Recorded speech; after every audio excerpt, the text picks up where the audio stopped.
I ain't been live in a little hot minute. Been a little hot minute since I've been live. Just been busy. Not busy, but I don't know. I just ain't been feeling like going live. I go live by a little hour or two. I ain't gonna be here all fucking day. I don't wanna be here all goddamn day. Yeah, man, I ain't been live in a hot minute. I think the last time I went live was last month. Like last month or earlier, yeah. Like middle of January last time I went live. Been a hot little minute. People ask me, I ain't got nothing crazy to talk about. I mean, I've been in a couple of TikTok back and forth during that time span. The last time I went live. No, last time I went live was for my daughter. Yeah, it was last month. So for my daughter, cheer practice. Cheer competition. So that was like middle of January. That was the last time I went live. When them airplanes was falling out of the sky, my wife had got on here and was telling everybody about air traffic controllers and shit. So that was the last time I went live. That was a minute ago. I'm talking about see the Yusuke figure. Man, you see the spirit gun back there, man. Speaking of figure, I need to go get some more. I ain't been to my little it's a little gaming anime store. They sell retro games, resale store and all this shit. But they be having the figures. That's where I get my figures from. If I don't order them online, I just feel like online prices be crazy, man. And then you can't trust when you start ordering them figures, man. You can't trust everybody shipping. Plus, when you order it online, you really don't. I don't know. It's hard to get a feel of how big and stuff the NMO beef for fan base. Not me. I ain't beefing with that thick head ass motherfucker. They said people been sending me videos though. His sister, as usual, going to getting in other people's comments, doing the same shit. I think Buddy and his sister be on here beefing to try to farm engagement.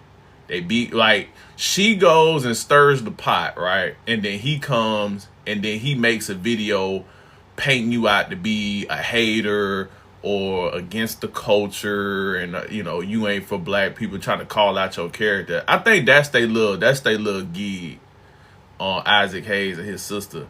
His sister always be the one stirring the pot. He don't really stir the pot. He just make his little I'm better than everybody, I'm above the drama bullshit videos to try to farm engagement. But it don't be working. That's the crazy part. It don't be working, bro. And that's the whole thing about it. That's why I don't like the whole thing with fan base, bro. But it's just not genuine. There's nothing genuine about him, her, the product, the app, nothing. And I think people can feel that shit outside of them old folks who sit there and still go to church on Sunday and put their damn last of their dime in that damn offering and tithes and offering table. But it like I said, his sister came. That I didn't even have no beef with fan. I didn't say nothing about that fucking app because I had downloaded the app. I got on there. I didn't like it. Right. Then the whole thing with Red Note and all this shit happened. I was talking about that. They came into my comments talking about, oh, why y'all not supporting black business? This is why we can't have nothing. Y'all gonna run to another Chinese app when we got fan base and this blickety black. Da-da-da-da-da. And I'm like, what? So that's how I got dragged into that fan base shit. I wasn't even worried about that shit. I downloaded, didn't like it, went on about my day, didn't say nothing about it. They came harassing me. But like I said, that's what I think his sister does that. I think that's what his sister does so it can stir up drama, stir up engagement, stir up the name, and get people talking about it, whether it's good or bad, because they say, any publicity is good publicity. So I think that's they whole little good cop bad cop shit. But I ain't got no beef with that turtleneck ass man and his sister, man. I don't care, bro. At the end of the day, it's not the people aren't going to that app. I ain't got nothing to do with being black on none of that. It just feels like what black people always do is to try to get over and scam on the next black person by selling hopes and dreams, bro. That's just what it feels. You got a lot of black people that just can't come out and put out a quality product. They always gotta sell or guilt you into the black business shit, and then the product ain't never good. It'd be one thing if the product was good. And that's why I love Keith Lee, right? That's why everybody loved Keith Lee, because when he was in Atlanta, right? And for the majority of the thing, Atlanta was a big scam. We all know how Atlanta is, right? But when he went to places that the product was good. All they needed was the exposure. The product sold itself. You know what I'm saying? Like that's you can't hide behind, oh, we're a black business. Y'all just hating because we black. We always tear each other down, but your product is ass. You can't, you have nothing to stand on if that's your thing. So Keith Lee will go and review restaurants and shit, but the products be good. They just need exposure. That app got exposure, but it's not good product. It's like, stop. Tell your sister to go to tech school or something and learn how to fucking make good product, bro. That's all I'm saying.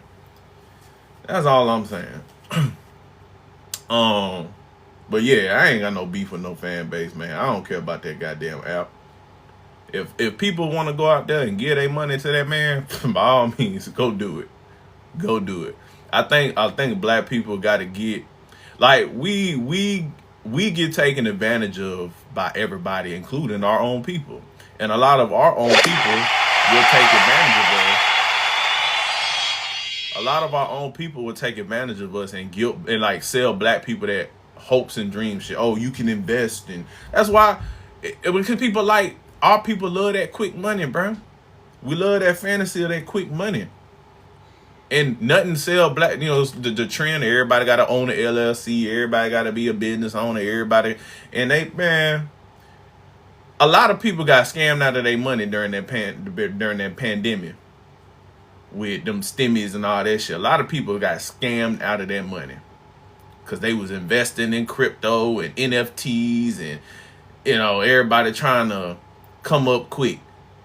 And that by the time you hear about some shit, now look at all the people that ran down and tried to buy box trucks, and it was all that scamming, man. All those get rich quick schemes and selling hopes and dreams to black people, man.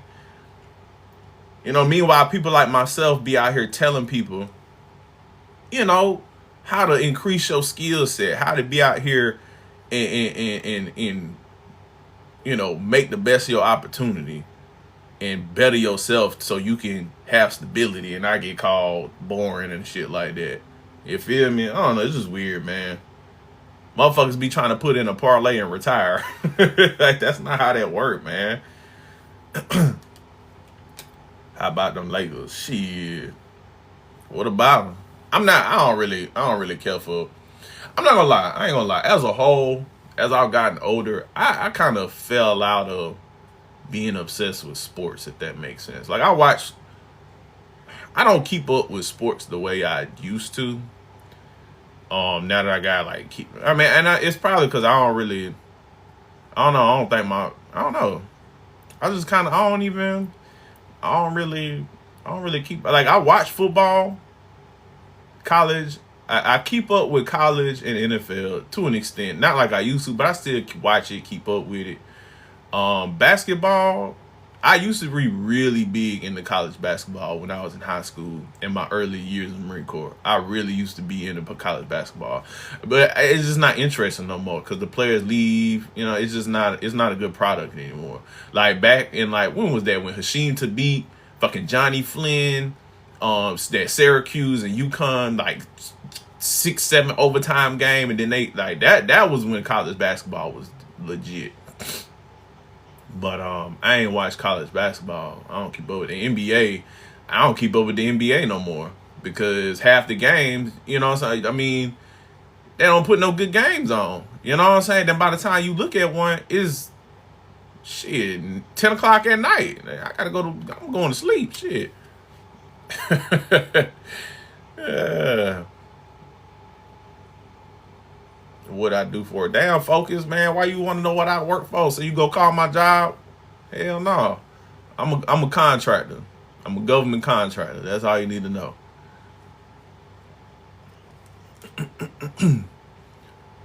Um, they said be a correction officer. That boy trying to be a kingpin up in that pen with them cellmates. I know what you trying to do. Speaking of police officers, shit, hey, if anybody want to be a police officer, y'all better move y'all ass out there to Atlanta. Shit, my partner, he's like, they got raises. They up to like almost 80K, and they got 2.5 times for overtime. Shit, work all the overtime you want. Shit, you trying to be a police officer, go make that paper. Better take your ass out there to Atlanta. Shit, and they hiring. So go out there and fight them YNs stealing them Hellcats and shit. And you gonna have to fight in them streets of Gotham, but you trying to get paid, you ain't got shit going on. I've also talked before about people joining or doing the MSC, the merchant seaman shit before. I talked about that before. I put my partner on to one of them. I don't know if he gonna take it, but shit, if you a motherfucker that you ain't got no kids, you ain't got no family, you ain't, you know what I'm saying, you single, you young or whatever, you ain't got shit going on, y'all better get the fuck up out of there. Start working them dead end jobs. Look it up. Merchant Seaman, MSC shit. Hell yeah, I just posted a video about that Steve Smith shit, bro.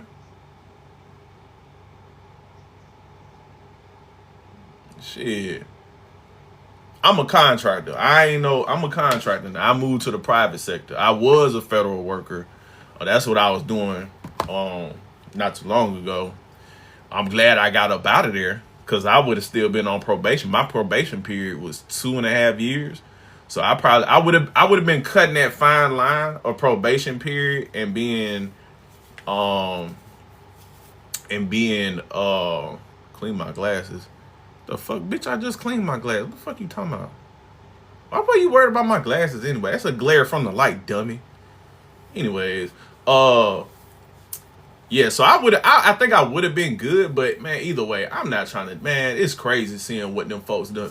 It's crazy seeing what them folks talking about and how they trying to paint out government workers as being like lazy and they not doing nothing. Federal, man, that's crazy, bro. Being a federal worker, especially for the DOD, being a federal worker is so stressful. All right, I don't need your help, bro. Go to somebody else live with that shit, weirdo.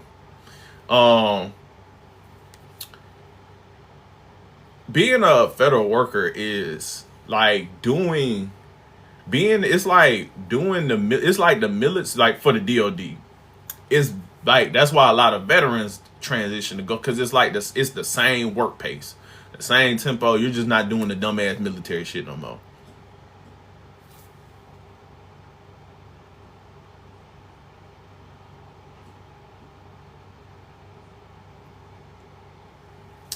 It's just like doing because you're still using the government, systems. You're still having the government work pace, the military work pace as far as work. Like when I was a GS worker, my workload was crazy. And I got hired on as a GS7, right?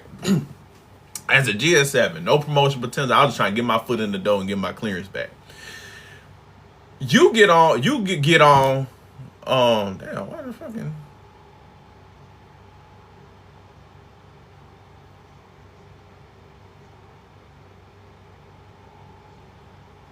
you can get on as I was a credit card purchaser, right? So I was a procurement. And so I got hired on thinking I'm just gonna buy shit. Then my workload and my job, they gave me about 6, 7 other billets. I was a credit card purchaser. I was the warehouse guy. I was the FedEx shipping and receiving. I was property accountability. I was a supply officer. So you're gonna do 50 million other fucking jobs under that one job that they hired you on, because they always see extra billets is when you get hired. So, or whatever duties deemed necessary for the role or something. So it's man, to paint, man, I was doing the job like what I get paid to do now. I do less work. I have a better workplace environment. I make double, almost triple the money. When I do travel, I can pick whatever, I can pick my hotel I want. I'm getting free upgrades on flights. See, I mean, whole nine. Private sector is completely bad. You're going to have a better experience in the private sector compared to the government sector. The only difference is between the reason why people go to the government sector is for the benefits, because you're not gonna beat. I don't know a job out there that's gonna beat them federal benefits. Them federal benefits is a motherfucker, boy. I'm talking about the health insurance, the dental, like for the dental plan, dog. Your kids can get free braces up until they're like 14 years old. And that's shit. And it's not after, like, when they so it's not like, so if they get them when they're 11, 12 or 13, and they got to keep them on for a year, 2 years or whatever, they keep paying for it. So as long as your kid get them braces before they turn 14 or 15, free braces, bro. Free fucking braces. All the dental, all the extra shit, I think it covers up to like class 3 dental work. Everything is covered up to like class 3. So damn near basically up until you need like actual dental work. Shit, that was, man. The health insurance was legit. The vision insurance, that's how I was getting glasses all the time. Cause shit, they gave you a glasses stipend up to $350, and then after that $350, you got a 50% discount on frames and lenses. I mean, on lenses and additives after that. I mean, but you ain't gonna beat them federal benefits. And like I said, and the job security. But that shit's gone. They trying to paint them people out to be lazy, like they ain't working. Bruh, I work way harder as a GS7 than I do right now as a fucking contractor. Now, I don't like I said, the private sector, you don't have the job security and the benefits not be all there, but you gonna make that bread. You gonna get this paper. You know what I'm saying? You gonna get this paper as a goddamn contractor, bro. I said I made goddamn triple what I was making as a fucking federal worker. I was gonna get paid like Yo, $5 grand. What up, Honcho? what's going on, big dog? It's been a minute. Oh yeah, man. I ain't been on live in a hot little minute. What's Listen, look, good, look. bro? I ain't gonna hold you. I got my camera off because I'm blowing down right now. I don't want to get you Oh like nah, shit, you taken straight, down or bro. nothing like that. You feel me? You straight, bro. Shoot, what I missed, bro? What's the landscape? Oh nah, right now I'm just shit. I'm just shooting this shit right now. I'm talking about the on the federal workers, how everybody, like how the media trying to paint them folks to be lazy and like they ain't working and shit. And so they get rid of them. But I was like, bro, I used to be a federal worker until I moved to the private sector. And so I'm just telling folk that shit, they lying about them folk, man. They Man, they it's always an agenda behind shit they do, bro. It just is, and I hate that it is. But it's like you ever had that one homie like you just know like it's probably gonna lie to you about some shit. Like that's the government, bro. Like he gon' stretch the story some like to make it look a certain way, and you just know it. So you just all right, cool, it's just whatever. crazy because I'm like, man, like I said, I did more work in the federal sector than I ever did since I've been on the private side, working at private company. Hmm. And man, I'm talking about to sit there and say that, like, to get on the news and or the media or whatever, and they telling and people believe that these folks ain't out here working and they just lazy people that ain't trying to go in the office. The reason why they didn't start not going in the off. Like they didn't off. Most federal workers are like a hybrid schedule. So I would like when I was doing it, I was I was working. I had 2 days working from home and then 3 days in the office. But my work from home wasn't guaranteed. You know what I'm saying? So Right. depending on what's going on, like I had to come in every day. Now they did before, but that didn't start until you know what I'm saying the pandemic and shit.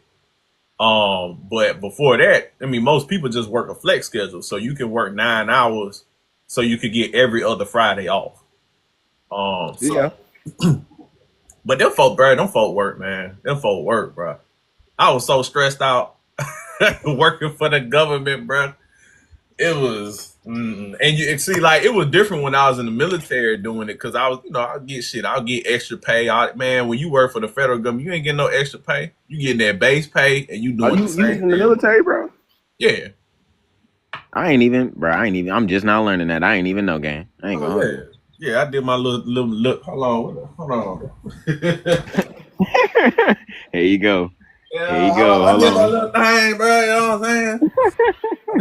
I did my little thing, bro. Yeah, yeah. There you go. Yep, certified. I did my little thing in Certified. there, man. Shit, that's why I be trying to tell folk, bro. I always be trying to put people on game, get the fuck out these dead end jobs. We be working and shit, man. Hey man, let me run something by you real quick. Yeah, I what's just up? I need an opinion, right? Yeah, So I'm going through this little phase of my content where it's like the stuff that I used to do, I'm not really that like I don't know how to explain. Like I'm not that person. uh You huh, feel me?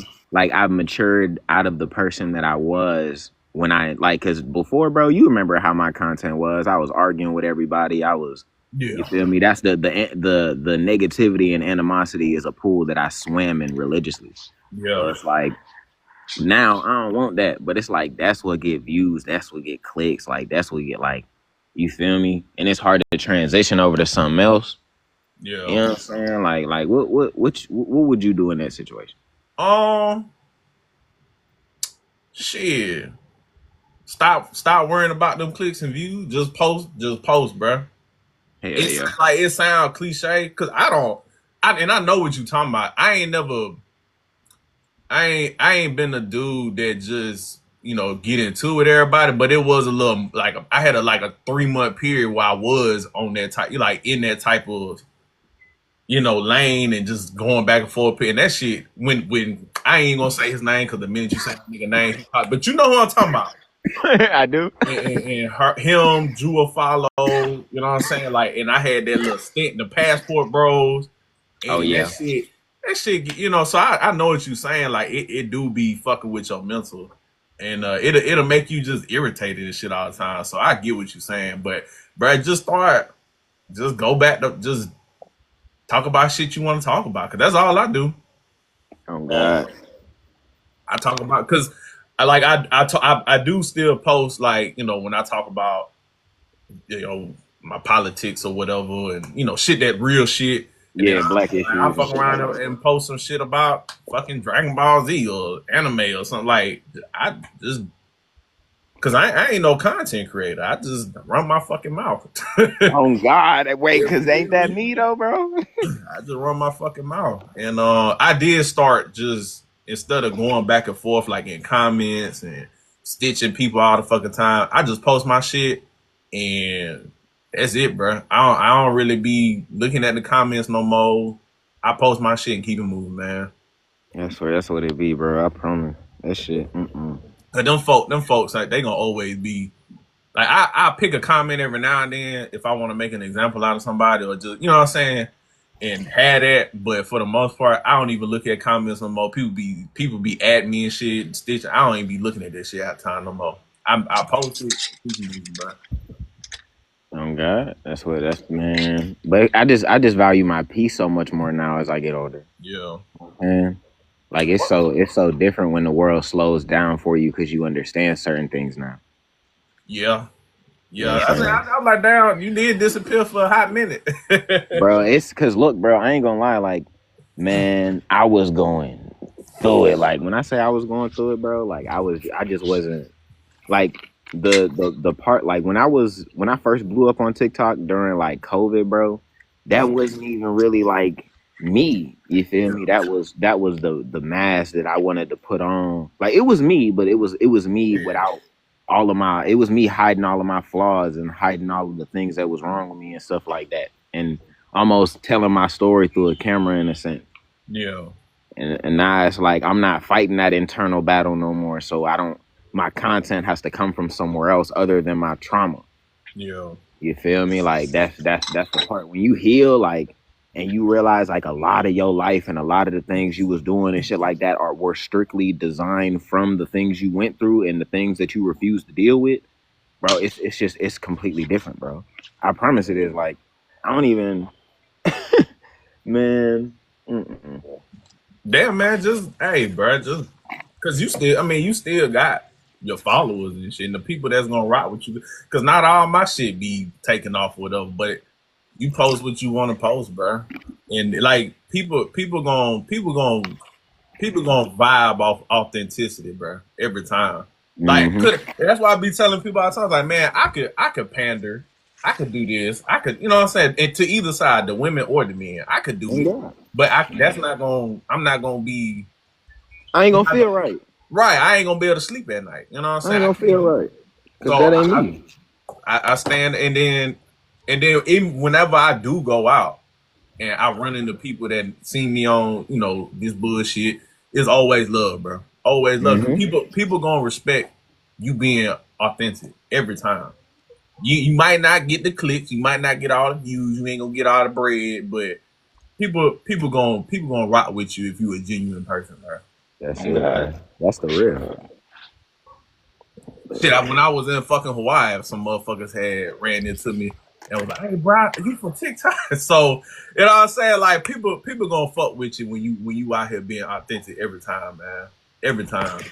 Yes, sir. Yes, sir. Hey, hey, let me step out on you, Ben. I'm finna head back in the crib. I just want to, shoot the shit with you, Hey chop it up man, with you, check anytime, up on bro. I need to go back to going live mode, but like you said, I be trying to choose peace. you. Yes, sir. Hey, y'all niggas hold it down. Hey, but bees out there, man. Stay up. Hey, you too though, bro. Observe. What up, Train? Hey, what up, Benny? That's crazy though. Stuff you was just saying. That's the reason I mess with you now though. The authentic, like you feel me? You authentic about it. That's one of the main reasons I've been following you for a minute though. Yeah, shit. I mean, look at Buddy that I just put out there on Front Street. Was you on the live when I was going with that Berry Bull dude that one time? I know I was in here to catch, the goodie and all that. I don't think I seen Barry though. I don't think I was in Okay, that because that was the last live before the Mark shit, right? one. Okay, And okay. I'm like, and that's a reason why I be 100. I keep it authentic because you got folk like he putting all this shit out here. I'm rah macho marine, all that extra shit. But you out Mm. here, you know what I'm saying, talk shit about LGBT people, da da da, da, and you out here following them. You know what I'm saying, them type of accounts on Twitter, bro. Yeah. And I know he seen my shit. That's why he blocked me when I pulled up in his live. So I'm like, live your truth, bro. Now you try to do that and go to my Twitter, like I said, you gonna find plenty of titties on my Twitter. You know what I'm saying? Like I ain't gonna. I'm never gonna talk some shit that I'm not living. You know what I'm saying? That I'm not, you know, portraying it in my personal life, bro. Like that's just Hmm. not. That's not me. It's a reason why I've been on here for this little minute, and ain't never had nobody try to. Oh, we got Benny Ray, like, because I don't put shit out there that I don't live or believe or you know do myself, bruh. Yeah. Just a lot of people get on these apps and shit, and they be perpetrating.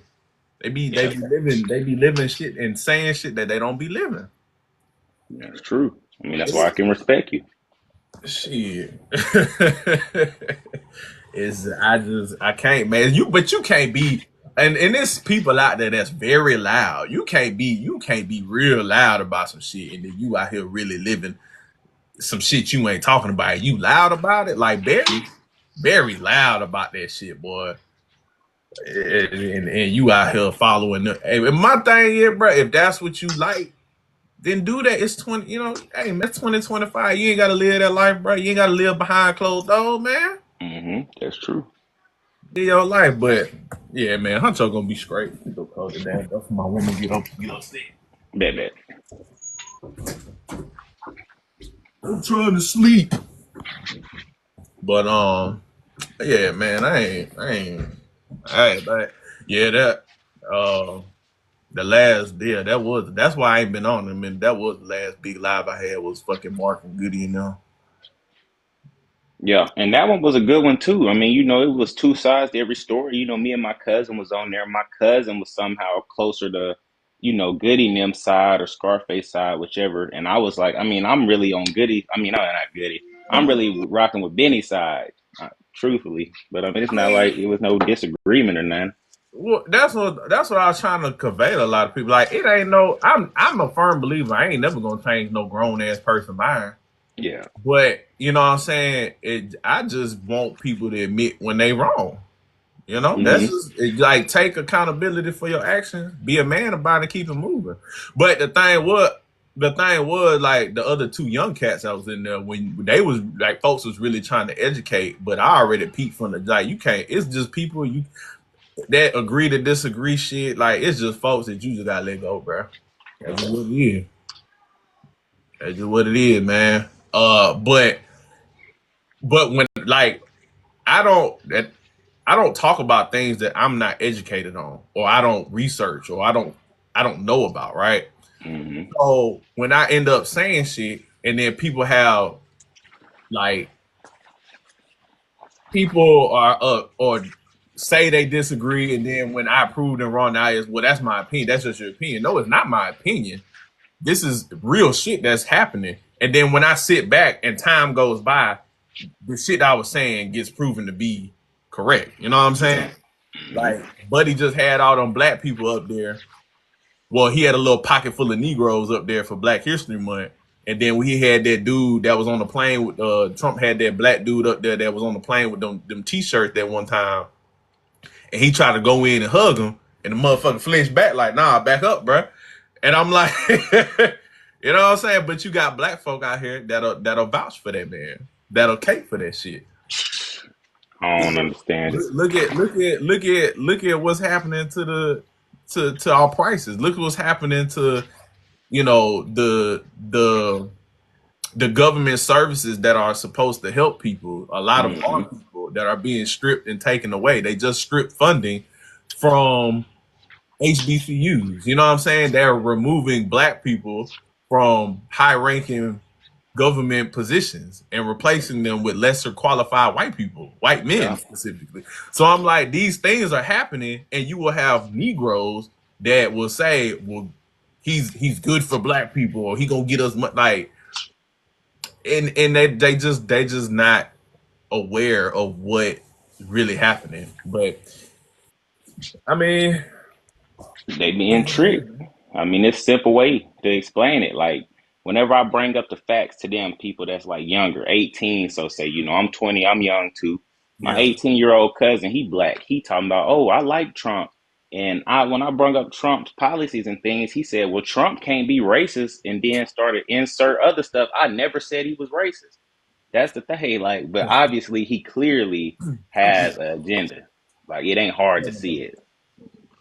Oh, and it's crazy because you got so y'all. It's crazy because y'all are 20, 18 years old, right? Yes, sir. But Yeah. the things that they're doing right now, by the time y'all are where I'm at in life, y'all ain't gonna have shit, bro. Y'all ain't gonna have Man. shit. You know what I'm saying? Like it's going to be very. Like, I feel bad for y'all. Yeah. You know what I'm saying? Like y'all ain't never 9 times out of 10, your generation will never own a home, never even know what it's like to own a home. Y'all aren't gonna know like they talking about taxing like taxing your refund checks from college and your scholarships. Like that's the one thing a lot of us young like my generation was able to live good off of while we was going to school and shit with them damn refund checks. Like it's all your generation is gonna know is subscriptions. AI and then like y'all gonna have to deal with AI. It's just so many things that it's going to suck for a kid that's 18 and talking like your partner or your cousin Mm-hmm. that they don't even know or even aware about because they caught up in some caught up in some clout. But that's what they want because a Yeah. lot of people aren't. They're gonna people get they'll get some shit off of Twitter that a damn fake account or a meme account done posted, and they'll run with that shit, and they'll run with it and think that that's some true shit. Like they was like, oh, the what was it that tweet that was talking about the rubbers that they sent to a place out there, South Africa or somewhere like that, and they was like, yeah, they spent like 50 something $million on condoms, but they left out the fact of why they did that. It was to prevent HIV in the area. You know what I'm saying? Like to lower the STD rates and HIV in the area. They'll say like, oh, they spent $60 million on coffee cups. That wasn't true. But if we want to dive into this, like if people want to dive into wasteful spending of the government, like I said, I worked as the guy who spent American tax dollars for a living in the government. And if anybody has worked from the government, whether it's local, state, or federal, and you've dealt with contracting, money, procurement, financial management in any shape, fashion, or form on any of those levels, you know at the end of every fiscal year what happens. So you get a budget. So say your unit gets a $10 million budget every fiscal year. If you don't spend all $10 million, they'll decrease your budget. So the next year you'll get $8 million, right? But nobody wants to lose money. Nobody wants to lose that money because if you lose money, then the next year you might need money, but now you got to actually submit for new funding. You know what I'm saying? The increase. So it's always better to stay where you at or use more than to lose money. Because if you lose money, you might not you might need it in the future, right? So what happens is, so say you're at the end of the year, close to the end of the fiscal year, you're short your $10 million budget, $1 million. So you had 9 million. You need to spend $1 million, right? Before the closeout. Motherfuckers just start buying shit. They start asking like, hey, who needs to go on training? Who needs this? Who needs that? What do y'all need office shit? Do we need new furniture? Because they have to spend that money. So I believe that the shit that they're pulling out their ass to say, oh, they're wasting government spending is that. So when you see, oh, they spent $500,000 on office chairs, 9 times out of 10, it came at the end of the fiscal year where we have to spend that money. Because now, and I bought dumbass shit at the end of the fiscal year. I've spent before I moved from the GSI, 1 year we spent $500,000. No, it was $500,000. No. Yeah, close to $500,000 on fucking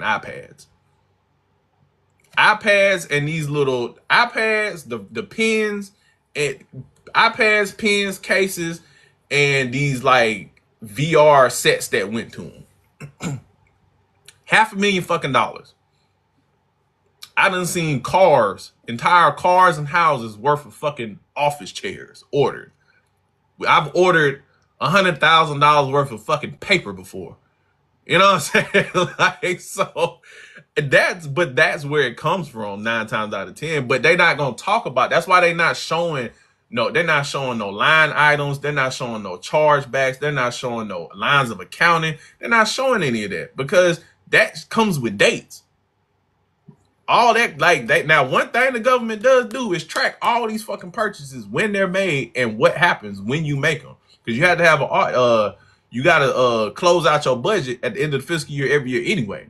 Your budget got to be closed out. Like you normally cut off spending uh middle of September, and you gotta close out and submit your finding, by October. So that's where that shit come from.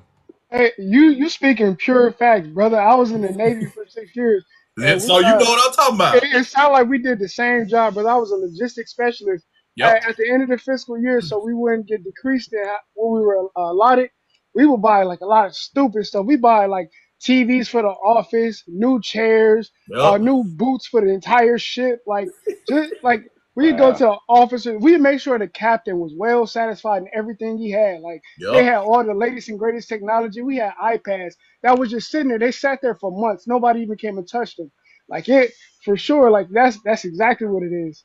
Dog. When I before we deployed, right? So we had attached to the ship. I had deployed on the Kearsarge, right? And we was attached. We got attached to them, and I was with 3-2 for the Marine Corps infantry battalion.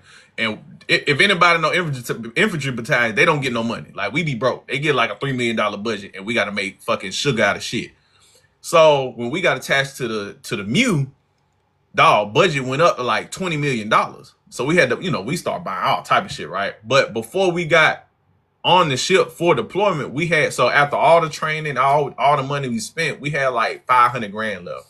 And we had to come up here from Lejeune. We had to drive up to Norfolk, and we had to spend the rest of the money. We had 2 weeks to spend the rest of the money. So we came up to the Serve Mart, bruh. Same thing. We bought TVs, GPSs, cameras, all type of shit. And after we spent all that money, we still had $150,000 left over. They said, y'all have to spend this money before we get on this ship.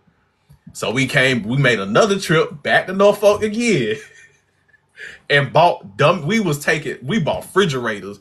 We bought all type of shit to the point where it was just sitting there like, shit, hey, what y'all need, bro? Hey, I tactically acquired I still got one of them damn Tom-Toms downstairs in my goddamn closet that I got. But I had so much shit that we bought pots, pans, all type of dumbass shit. We was like, yeah, the cooks might need some of this. Nigga, I got a big ass fucking gumbo pot from that shit, all type of shit. Man, bro, I'm telling you. But they not gonna talk about that though. You know what I'm saying? They not gonna say that because they not gonna talk about how these the government contracts are overinflated, how you gotta go to, because you supply too. So you know how you go on GSA and a fucking pack of pens is $30 on GSA, but Bro, then you stupid go, expensive. dog. See, you know what I'm saying? They're not gonna talk about that, bro.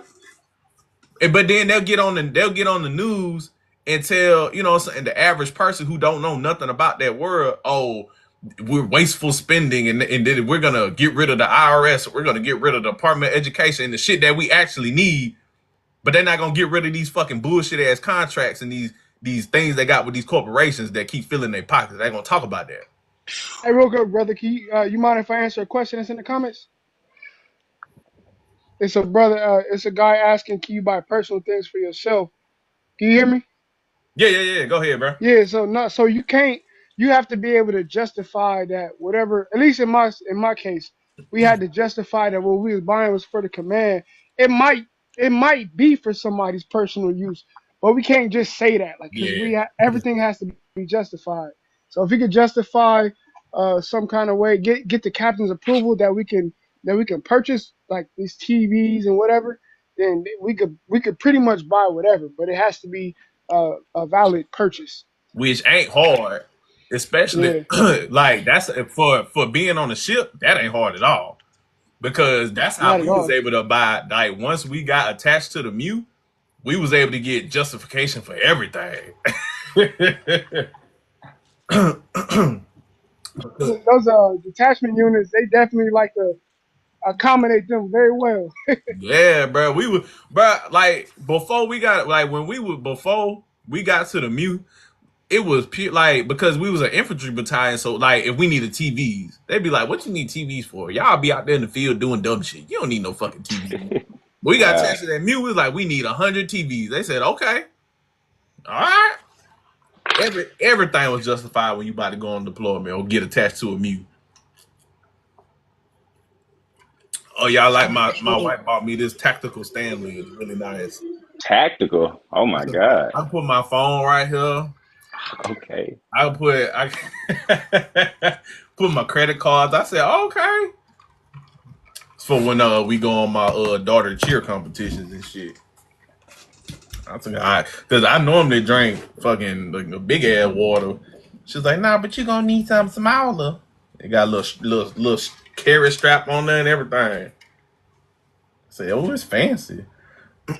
Yeah, man, them folk, it's just crazy how they paint the picture of them like government workers or lazy and people eating that shit up whole time. They just cutting shit that we actually need. We It's a cutting lot of shit white we people actually eating need, that bro. up. For real. But I say y'all, you say your cousin 18, bro. Like they try to get rid of Department of Education. Can you imagine in 10 years when your cousin is, 20, probably my age, around my age, and he got kids? He gonna regret his vote. He gonna regret saying that stupid junk. We know it. So many white folks and already say they regret their vote already, just looking at what's going on now. I can't imagine in years from now. It just, man, just a lot of people just don't, man. And it used to frustrate me. But I got to the point where I just realized, like, that's why they was like when I was going back and forth with Mark, they was like, well, just worry about what you can control. And I'm like, bro, y'all, we can control a lot more than we think we can. But at the Mm-hmm. end of the day, it's not about getting mad, trying to control everything. I don't, because like, well, you be fear mongering. I'm like, nah, bro, I just put the information out there. Like I put it out there, and people can do what they want with it because you ain't gonna change no grown ass person mind. But I put the information out there because there might be somebody that might hear it. I put it out there because again, like that's what I do as far as like my major, what I study and shit like that is history. It's always been there. So I always tie what I do post back to like when I do post about Trump and shit like that. I always tie back to historical context and where they get this stuff from. Like his entire playbook comes from fucking Reagan. His entire playbook comes from Reagan. That you know what I'm saying? And I always try to tie it back to the historical context because that's what's important. Because people think that we're so special and people think we're so unique and we're so different. But in reality, when you look, if you were to break up empires or civilizations in the 100-year periods and you look at that's why they always talk about the 100-year theory. We do the same shit. Mm-hmm. History Humans are repeats itself. humans are very predictable. We do the same shit. Exactly. So when I do post about Elon Musk being the real president and shit like that, all these things can be tied back to things that have happened in the historical past. So people can call it fear mongering all they want, but when push comes to shove, in the next couple of years, when we look up and the shit that I've been looking like when I posted that shit, when I posted about the plans they got with them people name that we can't say, or else your live will get shut down.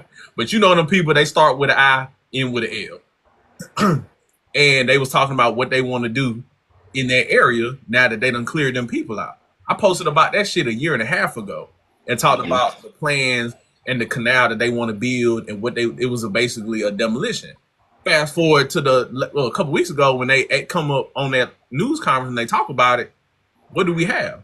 They confirmed what I was saying. You know what I'm saying? But people would be like, "Oh, you fear mongering." No, motherfucker. I'm just putting out the information. But It's not the just all truth. all this shit be in people's face. They just want to ignore it, or they just don't know. And a lot of people be so loud about what they think they know, and they be fucking wrong. Yeah. Who that is? Oh, what's her name? What up, bro? Ultimate. What up, bro? You there? Hello? No. I don't think so. I think honestly, with that defunding the school thing, I think that it could be a good thing for us. It could be if like I'm talking about for the BLK community specifically, because I think it should empower us to want to create more private schools so we can teach our children what the things that matter, and try to help build our community. I think as a whole, it would be. I think it, and I think ultimately it won't be a good thing though, because a lot of our people don't really Well, what the a issue little too is? lazy to be honest, a little What too lazy to to But to go the that route. problem comes with private school is that money people got to pay for that. A general Yeah, it's true. education a general education should be open and accessible to all. You know what I'm saying? We should all have access to a basic education. Right. I believe that And too, for sure. if you have private school, that's what I'm saying. That's what they want to do. They want to privatize school. They want to privatize basic education so they can profit. Because think about it, right? What outside of AI, take AI away, what new technology or business venture, like what's the next oil boom? There's nothing Right, new. right. There's nothing new for these people to make money off of and to get rich off of. We like technologically, besides AI, we've capped out. Like that's Mm. why we keep getting the same fucking phone every damn day. That's why we keep getting the same fuck. Like unless they come out with flying cars, which that ain't coming no time soon. Like what more can you put into a car? What more Right. can you put into a phone? What more can you put into a video game? There's no, I can't think of no real sector that's like how the dot-com boom was, or how video games were back in the 90s and the early 2000s, how the internet was in the early days, how social media was in the MySpace days. There's nothing new that they could go into to get rich off of no more. So they have to find new creative ways to scheme money out of people, and they've done it to college. Now Yeah. they're gonna do what they did to college to our basic education. Yeah. Facts. I believe that for sure. 100%. Like they want to have, like we said, there's already a flying car. I didn't say there isn't flying cars. What I'm saying is they can't mass produce. Like we don't even have the infrastructure for electric cars. And you think we gonna have fucking flying cars? We can't even sustain electric cars. You be watching too much Dragon Ball Z. Right. This ain't the fucking Jetsons, bro. Like what? You can't. Hell, a snowstorm happens in fucking Dallas, and in Texas, and the entire electric grid shut down. You think we gonna have fucking flying cars, bro? Come on, man. But they gonna like once they like we should have access, because the whole thing is they like, oh well, they can give you vouchers, and bitch, they want they want to tax scholarships for college students. And you think they just gonna hand out vouchers for your kids to go to school? So you go to school. The thing is, people still are paying property taxes in their local governments. This is why I always tell people, they be like, "Oh, you can't vote, bird." But if you need to vote locally, because that's what really touch you. But like my neighborhood, right? It's a pretty affluent neighborhood in 757 or in Chesapeake, right? And our property tax is pretty high, but we have one of the best school systems in the area. So when they tried to build some apartment complexes up the street at the Grassfield Walmart, behind the Grassfield Walmart, we went to the fucking town hall meeting, and them folks said, "Fuck no, you're not gonna build no apartments because that's gonna overflood our schools." So either if you want to build, if you want to, because it was like it's gonna lower the property value, it's gonna flood the fucking school system. But they was like, if you want to build the apartments, you need to build more schools. The city didn't want to build new schools, so guess what didn't get built? Them fucking apartment complexes. They end up having to build some townhouses and some houses. So I say that to say this: those people who think that, oh, the school choice narrative, that they're going to be able to take their kids from the less fortunate areas, take them out and flood the rich, the nice area schools, the good schools, because they have a voucher. That's not going to happen. They're going to vote that shit to not happen. The people are not going to let you just flood their kids' school because you thought you was going to have school choice. That's not going to happen. I wouldn't let that happen, because at least my kids need to get an education in the area that I pay property tax in before you come from cross town trying to flip. You know what I'm saying? Like, so that's but people don't even understand that because they don't even know that. They don't even know. So that's where the Department of Education comes in, because if you live in an area, right, that doesn't have enough property tax to fund the schools that your children go to, right? To make up for that lack of funding, that's where the federal government came in to fund those schools, to give you that extra money, to give you those extra money so you could get the computers, so you can get the program. Now what your kids' school did with that money, that's, maybe you should have took your ass to the PTA meetings and shit. But y'all people don't even do that. You know what I'm saying? So they didn't even vote for the superintendent. They didn't do none of that shit, but they got complaints for everything, right? So that's where the federal government comes in, where they give that school that money. Matter of fact, where's that paper? I got one right now. Hold on. Where is it? Let me go get Our it. society is destroyed for a lack of knowledge, and the fact that most of us don't even take the time to put in and learn these things and try to educate ourselves and be involved in our communities. You feel me? It don't matter whether you BOK, YT, whatever you are. If you living in that community, you need to take accountability in making that community better, right? And being involved in the voting process and getting these policies that are favorable to all of you. You know what I'm saying? To get them passed. But if you ain't taking the time out to get that knowledge, you will never know. We're gonna continue to go down this vicious cycle. So I got my daughter school sent this paper about a program that might get cut because of this Trump shit, right? Paper right here. It's called the program was the Impact Aid Act, and there was a federal program that provided schools who so they gave schools funding if they had a high population of children that had like military active duty military parents, federal workers, low people that families that were on HUD, people that lived in base housing, so people that lived on the on bases, people that live in low rent housing, or basically people that were in low poverty or whatever.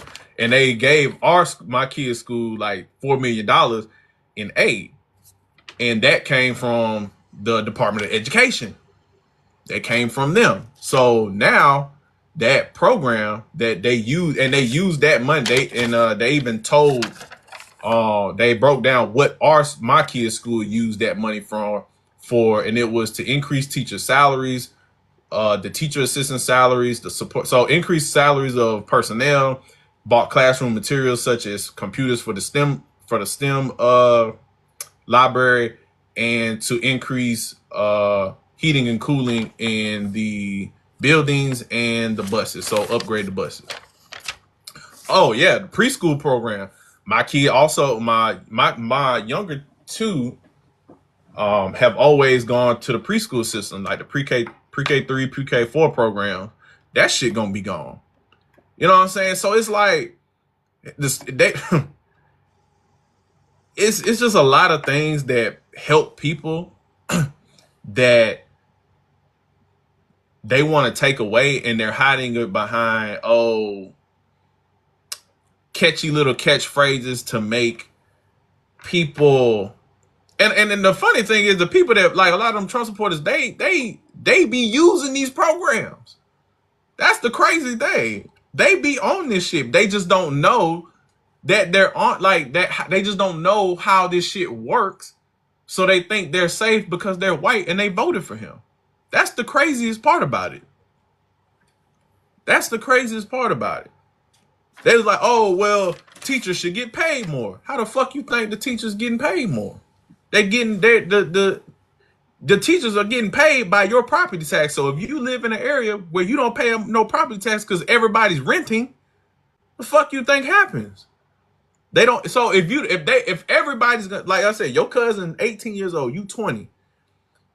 If everybody's renting, Yep. where are the local governments gonna get this money from if Trump is trying to dismantle federal programs that provide funding? Where are, if people in your area are all renters, And they are. who's paying the property tax? They ain't even thought about it. They ain't thinking that far. That's what I'm trying to tell you. When I look around and I see all these 40, 50-year-olds, obviously still renting apartments. I'm 20. Yeah. Obviously, I'm in an apartment. But I'm looking at my surroundings and I'm like, wow, these people obviously, like, what happened? You know what I'm saying? Someone had to get lied to here. And the one area that was able to provide the average person upward mobility or a chance to do something was the military and the federal government.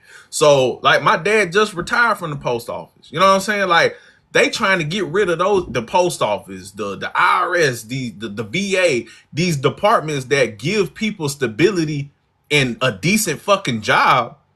and some benefits, they want to get rid of that. So it's like, where are you gonna go to find a way to have a foothold in this bullshit that we call capitalism? Where are you gonna find a sense of stability? Because like I said, I left the federal government, and I make great money. You know what I'm saying? I make a lot more than I was on the federal side, but I could get fired. The lovely thing about the federal government is you ain't never have to worry about your job. It was gonna be, you was gonna get that check on the 1st and the 15th every fucking time.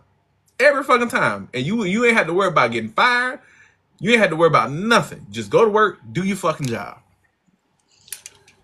And they trying to make that shit go. So it's Hey, like, it's just an agenda to fuck us up and keep the rich richer.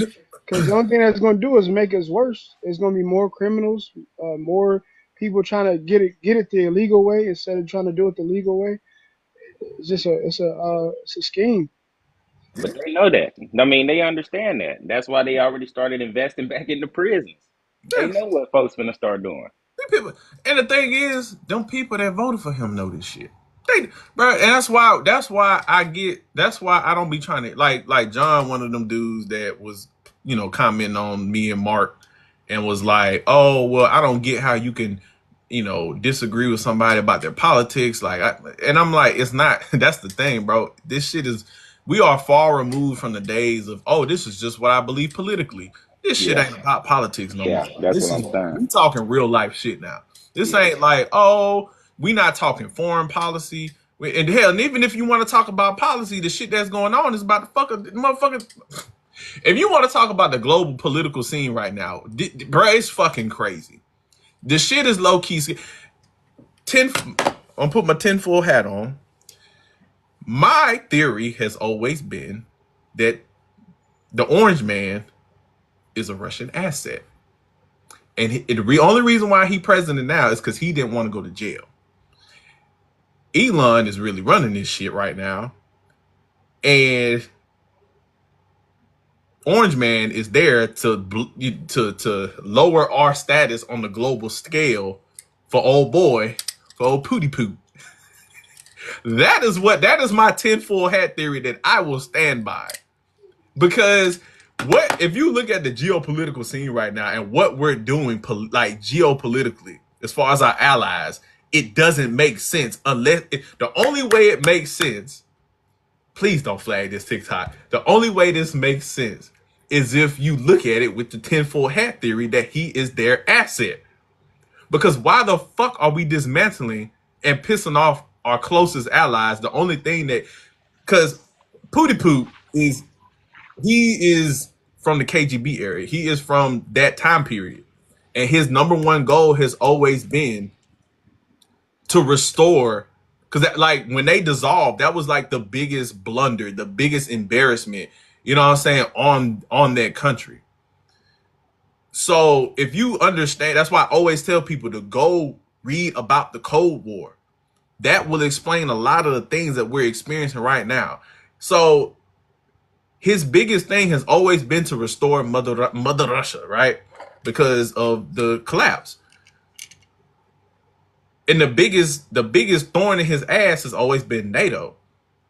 So if you look at what's going on with, I'm trying not to say all these words because you know how that shit get flagged. If you look at what's going on over there right now with what we all complaining about, send to the people we sending money to, they trying to for right now, the quote unquote peace talks has been, they're gonna concede what they've taken so far.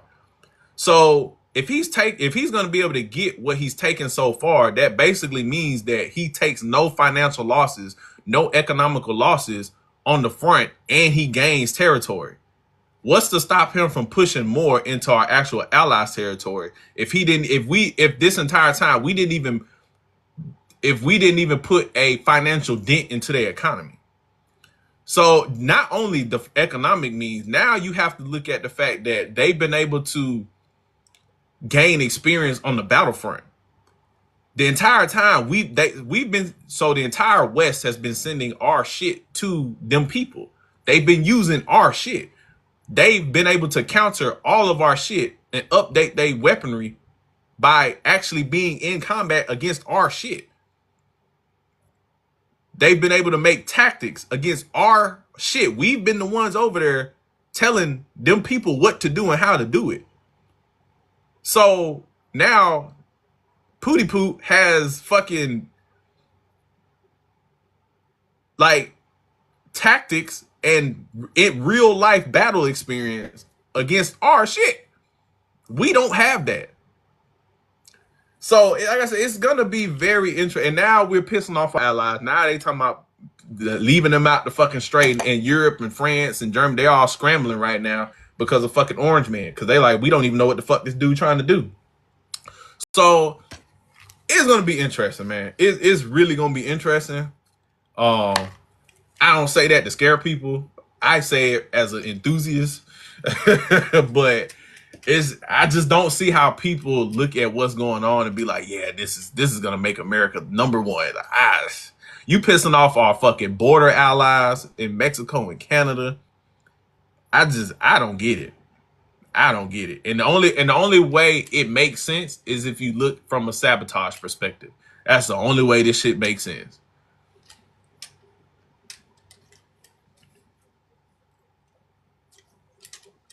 But yeah, crazy shit, man. Crazy shit. Somebody had said something that I was gonna fucking.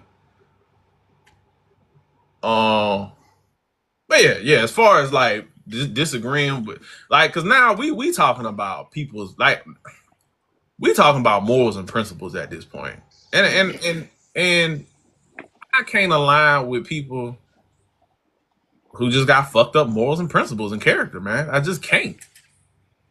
I can't look past it and be like, oh, it's just nah, man, because this real life shit happening to real life people out here behind y'all quote unquote opinion. If most of them motherfuckers, the black people that vote for, or that agree with that shit, 9 times out of 10, they just chasing some white validation and clout. Yeah. Because you ain't making no money off the motherfucker. Like, let's get that out the way. And the white people that voted for that motherfucker, it's rooted in fucking is white flight. They felt like, and that's why I keep jumping all over the place. That's why I don't like when people discredit Obama, man. Obama shook this shit up. Like I was, you know, Obama, that was 2008. I was in 10th grade.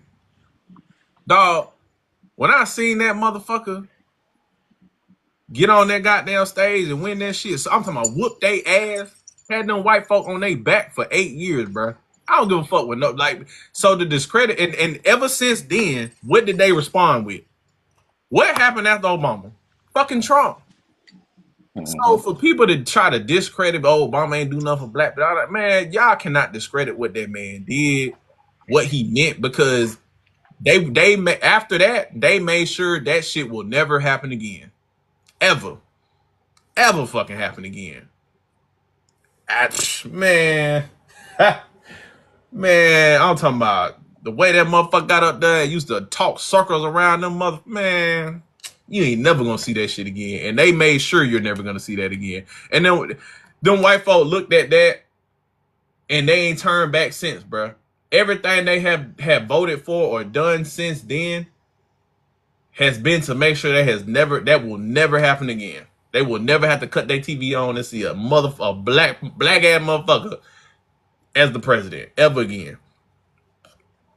Ever again. And you got black folk walking around making that get and have talk and have the audacity to spew white folk talking points about that man. That's crazy. And I said you might disagree with some policies or whatever, but to say that man meant nothing is crazy. It's crazy when everything they've done after that man has left office has been to dismantle what he put there. They didn't even want to. You got people you got white folk that benefit from Obamacare and wanted that shit gone simply because his name was on the fucking bill,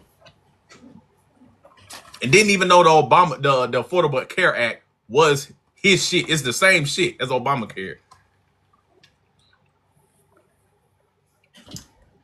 Want it gone simply. That man ain't been in office since what 20 fucking 16, and that Trump is still blaming shit on that man, still bringing that man name up.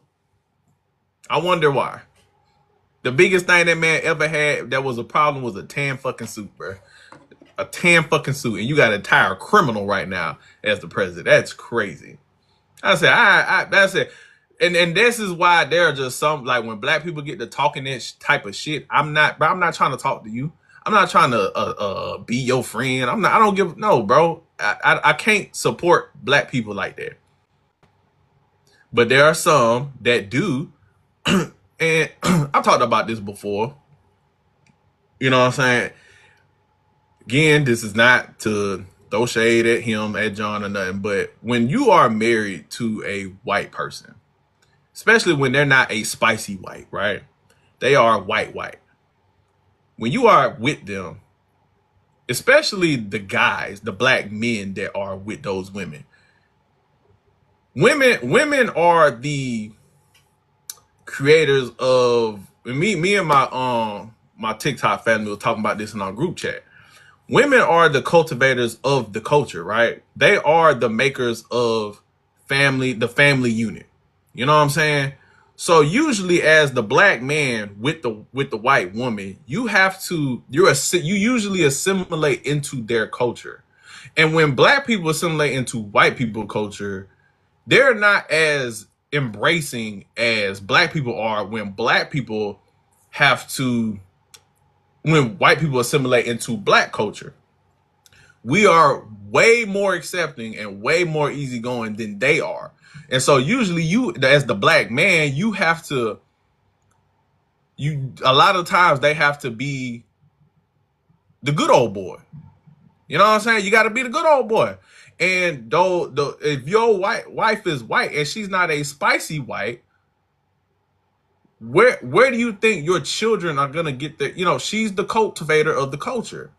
So if where is she? Where are your kids getting that from?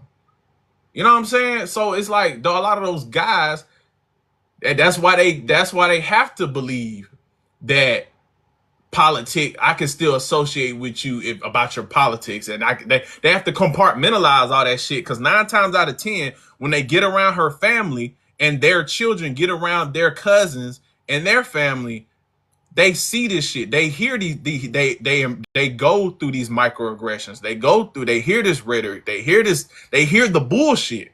And they have to experience the bullshit.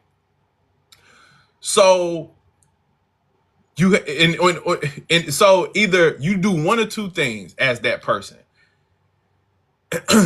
You either if it's on the white partner's responsibility to either cut their family off for their new family, or the black person has to compartmentalize for the sake of being around her family.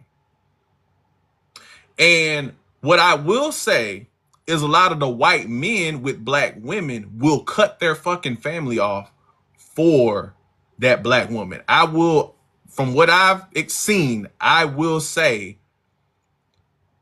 that's more likely to happen than a white woman cutting her family off for that black man. Again, I'm talking about like real white women, not spicy white women. And then a lot of the white women that do cut their family off to be with the black guy, that's why the divorce rate is so high between black men and white women, because if they do cut their family off, now they have to be the mud shark. And they have to fully embrace it. Now they got to really just deal with what black people deal with, and white women can't handle that shit. They can't handle that shit. And so they'll leave and go back to their family. They can't handle this. A lot they can't. So that's it. Just my theories being thrown, just my opinions being thrown out there. Your wife still cheating on you. What the fuck you talking about, nigga? No, here come the weirdos. I start talking about white men dating black women, black men dating white women. Here come the weirdos saying weird shit. You talking about my wife still cheating on me? Here come the weirdos.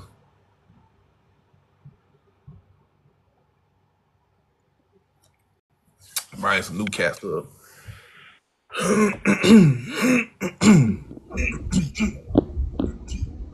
All right, what's up, bro? What's up, bro? Trying to leave. Hello. Hello?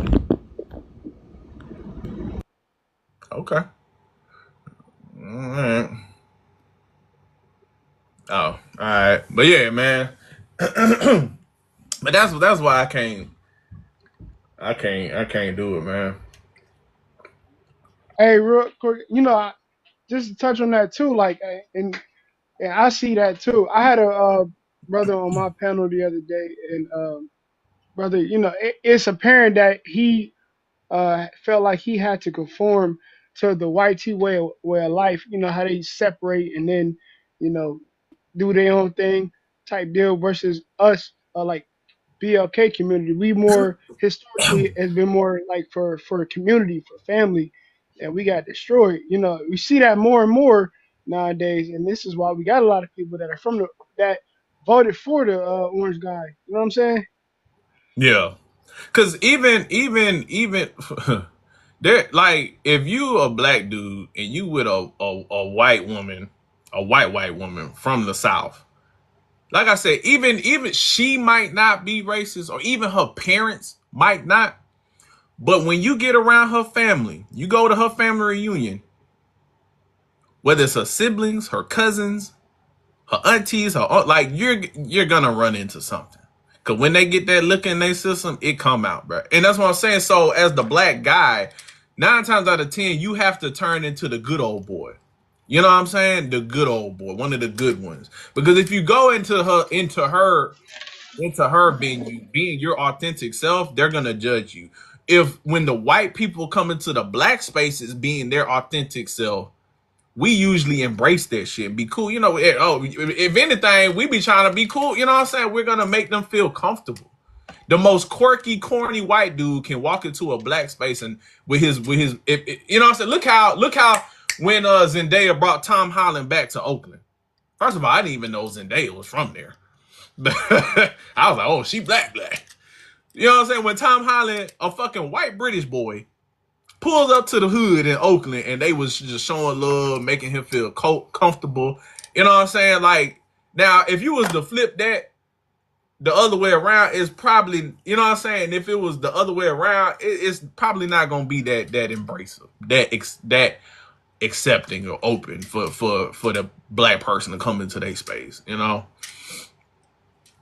Yeah, true. But a lot of brothers they accept that type of stuff because in reality they deal with self hate. Um, Yeah, I mean, if you accept that shit, well, I said I wouldn't even deal with this shit. That's why I just, hey, Neither would I. I need me a black woman, because I can't share the same bedroom with somebody that can't say nigga. So either she can't say it, or they be letting their white wives say that shit, and I can't do it. But yeah, man, I don't know. We in some crazy times, man. We in some crazy times. That's all I'm gonna say. Um, but shit, it is what it is, bro. It is what it is. I need a motherfucker. Like I said on my other page, I made a video. I need a motherfucker when I come home. They know exactly what I mean when I say some shit about these goddamn white folk. I need them to know. You know what I'm saying? I need them to feel, to understand what the fuck I'm saying. I can't. I couldn't imagine going through some racist shit at work or outside my house and coming home and I gotta look at a white person. That would just piss me off. I would, like, damn, that would piss that would piss me off. Your home is supposed, like, and I'm supposed to look at you like, well, you're the exception, dear. I'm not mad at you. You know, hell no, I couldn't do that. I couldn't do that. Damn, that would suck. You imagine being at work, you dealing with you got a fucking microaggressive ass, racist ass supervisor, and you come home, you like, man, them fucking white folk at work, they da da da da, da. And you gotta look at a white woman, and she over there, yeah, honey, I can't. With that little fucking white people stare, that white smile they do with them lips, I can't do it. I couldn't do it, bro. That's terrible. But but I will say, to be fair, to be fair, I did say, like, I was like, now if you are not looking toward your white partner for that black validation, for that black affirmation, and you like that's just not what you seek in them, and you get it from like a family member or a friend, then okay, cool. That's it. To be fair, I'll give you that. But again, what's the point of a fucking partner then if you ain't looking? Right, right. you And I would say, like, know, I would say to even just like be neutral on the point too. Uh, I have met.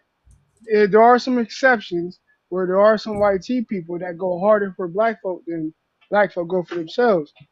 I have seen that. Not to make any excuses for anybody. come on though, man. You gonna come here and make? Yeah, yeah. I said I'm not doubting that. But again, it's just very important for me in my personal life because you can cape for me all day, but I need you to have lived that shit. Hey man, I need you to have lived that shit to know what the fuck I'm talking about. It's different between reading the book and actually living that shit, but I mean, No, that's facts. That's facts. how often are you really running into them type of white tea people? And then even if you do, again, it ain't even just because when you start talking about marriage, right? Combining two lives into one. Again, her it's no different than when I tell people, like tell women, even like when I tell men and women that you need to give a fuck about your partner's relationship with their family because you need that ecosystem, right? So if you get with Yeah. that white person that, okay, she might not be that way, he might not be that way, but his parents are, which are going to be the grandparents to your children. You know what I'm saying? His cousins, his friends, so my thing is, if they're not gonna be, and so even if they are that white person that chooses you and cuts their family off, that still negatively impacts your children because now there's an entire side of your family, of their family, that they can't even deal with because you chose to get with a white person that had racist family. Mm. So now your children only have one half, one half of their family, right? And they're gonna ask questions like, "Well, why can't we see grandma over there? Why can't we know our cousins over there? Why can't we know our dad's aunt? Why we can't know daddy's side of the family?" That's good. So then now you have to explain, well, because you're black, and then they gonna be like, "Well, why are you with dad?" You know what I'm saying? Like you know what I'm saying? Like that just creates so much unnecessary issue for your net. And that's when you get the biracial children that grow up and be fucking confused. You know what I'm saying? Yeah. Like, and all for what? All for what? Because I wanted to choose love. Like, you know what I'm saying? Like that's the selfishness that people don't think about. Again, and it ain't just with interracial relationships. This is, again, if you're a woman, right, and you pick a man that that has no relationship with his family. He one of them dudes that I don't fuck with my family. For whatever reason, childhood traumas, whatever the case. He don't have his family. Now I'm not saying he still might not be a good man. He still might not be a good person. Whatever the case may be, but when you decide to get with that man who doesn't have a good family structure, a good family foundation, a support or infrastructure, you're putting yourself at a disadvantage because now that's an entire half of family that you don't have an ecosystem or of support from. So and less for your children to have in this world. You know what I'm saying? So it's So you put yourself at a distance, and then that's when you get those. That's when you get those people, those women who getting on here and they're complaining, we don't have no support. I was pregnant. I had to go to work. I had to do this. My husband, he did it. And because they don't have no family support. Because they chose a man who family doesn't guarantee support. Oh my fucking God. Didn't I just say a man that has a good family structure? Are y'all fucking hard of hearing? Y'all be that projection be clogging y'all ears so bad that y'all can't hear what the fuck I said. I literally said verbatim, a man with a good family structure. What the fuck do you think that means? People need to What do start you think listening that in means? before they just respond. That's part of the problem. They just scroll past and I'm just gonna respond. Just listen before you speak. Jesus fucking Christ. So if you pick a man who doesn't have a good family structure and then you pregnant, you got to do all this shit by yourself. You don't have no fucking you don't have no goddamn support system, and now you on TikTok complaining about how how that man got to sit there, like you got to do everything on your own. You can't call grandma, you can't call auntie, you can't call because he done cut his whole fucking family off. So that's what I mean. That's what I mean. Like people got to be aware, and people got to be aware of doing that. Again, I mean, you could do whatever you want to do. You could choose that, but understand what goes down that road when you not considering the family ecosystem of the partner that you choosing or you picking. And it's like shit. And again, it goes the same thing for the men. You pick a woman who don't have a good family infrastructure. You can't rely on her. Like she don't have no connection with her family whatsoever. Now everything on you and your family. You know what I'm saying? Like that shit sucks. It sucks. And it usually and it ain't gonna do nothing but impact your children. It's not gonna do nothing but impact your children and put more stress on you. But that go back to what I always be talking about, family planning. Niggas don't family plan. They just lay down and have kids and then try to figure it out on the go. They don't put in the time and the energy and the effort to family plan to actually there's there's a big difference. And you usually can see the difference in the cup, like the people who plan to have their children and were ready to have their children versus the people who just had kids and then had to figure it out. There's a big fucking difference between me and my wife.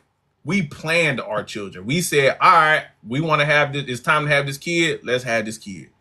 Completely different. Completely fucking different. When you choose, like when you plan, you say, all right, we're ready, we want to have children, versus, oh shit, we was just fucking and we had a kid and now we gotta but now we gotta figure this shit out. It's completely different. Completely fucking different. Completely different, bro. Yeah, that's facts. That's facts. 100%. A lot of times you don't plan that child. You didn't know the expenses that went into that child. You don't know what schools you want to send that child to if you want to send them to school when they get older. Like you gotta plan a child's life really before you even bring a child in here. Because it's tough. It's hard. Like if you can't breastfeed, then look, that's similar. Hey, that's gonna cost you Dog, about 50 a can. dog, that happened. Like, so my wife was able to breastfeed all the kids, right? Up until this last one. And it wasn't that, and so she thought, she wasn't producing enough milk. The crazy thing was she was producing enough milk. His fat ass he was eating too much. And it couldn't, he was just a fucking fat ass. So he had to go to that Similac. And that was at the time during the fucking pandemic. And fucking formula went the fuck up. High as hell. You know what I'm saying? And bro, but imagine being people who was like, we just had a fucking baby and now we figuring it out. And you're like, she was like, okay, I want to try to breastfeed. And now you go from free 99, all of a sudden you gotta drop them tubs from them 2 tubs from Sam's Club that we was getting. No, we was getting them from Costco. That shit was like $60. On top of that, don't let your kid have to have the special shit because they got fucking some kind of GERD or whatever. They gotta get the fancy fucking milk. But we just regular fucking milk, bro. $60 a tub, and them tubs ain't gonna last you because we had a fat ass baby. That tub was only lasting, bro, like 3 weeks, if that, if that. So you running 200 something, maybe $300 of formula every fucking month, bro. Man. And just imagine if you a person that we just fucked around and had a baby. Not we planned this child. Boy, man. Again, And, we planned the child and she was going to breastfeed him. He was just a fat ass baby. And we had to turn around and then go buy formula. Man, man, I already know. I'm already know. boy. My son just like that. Same thing. That boy could eat from the time he was born. Could eat. And even my daughter could eat from the time they was born. So you got to plan for stuff like that. Yeah. That's why I said, that's why I always talk about family planning. I say on all aspects, man. Just family, plan your family, bro. People got to think about the thing, and it ain't like you got to figure out everything, but it's just certain things that you got to think about when you sit down and decide to be with said man or woman, culturally, fucking financially, family ecosystem. Like it's so much that, and that's why people got to stop just having fucking kids. Stop just having fucking kids, man. That'll solve a lot of these problems that we be talking about on these fucking apps. Yeah, for sure. And I Oh be trying to shit. tell people nowadays, like when I talk to younger folk, I try to tell them, like, look, when you dating, that's that's like your application to be married, right? When you going through that whole process, you don't just go with the flow. That's not how you do it. It's got to be selective. From the person that you select to date, it has to be selective. And then you got to meet their parents, their relationship with their parents, and how their parents are. That's a big deal. Meet their family. That's a big deal. And then you got to see where they are financially, what are their aspirations, what are their goals. And then you got to see what can they bring, what value can they bring to your life. And then y'all go through the whole, all right, do we want to really get married? Am I ready to settle down? Type stuff. Like you really gotta go through these things meticulously. You can't just whimsically just go into this because that's how you get fucked up. Yeah, that's how your kids get fucked up. Hold on. Hey, what John up in here? What's up, bro? You coming up? I didn't know that nigga was in here. But yeah, bro. I always talk about family planning because that shit is important. Important. Go in What the up? room with you. What's What's y'all up, can hear fool? me? Yeah. What's up, fool? Yeah, I ain't know. John, we hear you. We What's up, hear bro? you. Yeah, just real quick. I got a little DM. I'm trying to see what y'all was talking about with my wife and kids. Go on in there. You said you got a DM. Yeah, I got a little DM. Somebody said, "Man, you talking about your wife and kids?" I said, "What? I gotta hop in. I gotta see what we talking about." No, I wasn't talking about your wife and kids. I said we was talking about. Oh, I was talking about like people in interracial relationships. Because my video I posted about with John Boyega, I was talking about interracial relationships. The reason your name came up is because when we was talking about that Mark shit, you was like, how people separating politics from like friendships or being cool with people and shit like that. And I was saying how that ideology for me in today's political climate is not the same as it was before this Trump shit, right? And I was like, now it's about characters, morals, principle. Like it's not about politics no more. So now when we say that shit in 2025, I don't think you can say that. And so I was saying that when it comes, I was talking about you because you said that, and I said I believe John has to compartmentalize that type of ideology because he is with a white woman who but This when y'all say that, you have to understand that my wife is a Kamala supporter. Also, No. But and that, no. Listen what I'm saying. Listen what I'm saying, right? no, but My before you all, go through that, I said that it's not necessarily your. I was like, it's not always that person's wife or maybe even her parents, but their family ecosystem is usually where you have to experience that other side. exactly, and I do understand that. My point with that is I understand that I'm the gleaming example because it's a well known name of a black guy who's married to a white woman, but you like for example, my sister in law, my wife's sister, has 10 children and only one of them is fully white. Yeah. Stuff like that. So even in said conversation, right? It doesn't apply to me. It's not applicable. But no. The only reason I brought you up was because we was talking about that Mark shit, and then your name came up because of the comment you said about people, separating politics from the person, Right. and that you can still be cool with someone despite their political views. And that's how your name came up. It wasn't like I just threw up John because he the dude I know with a white woman. That's not For why your sure. name came up. For sure. And then okay, then I get that. And the last thing, in the video where I said that you can be friends with a person who is a Trump supporter, I always use the example. Hold on, my love. I always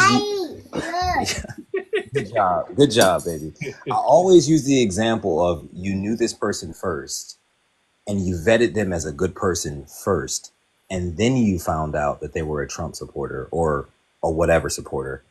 And I go, oh, okay, does that now change your view of them when before you had a concept of who they supported, you thought they were a good person? Right. And for me, that we would like if that like for me, my personal experience, if that were to happen, I gotta have a conversation with my whoever it is, my partner, we gotta have a Yeah. conversation.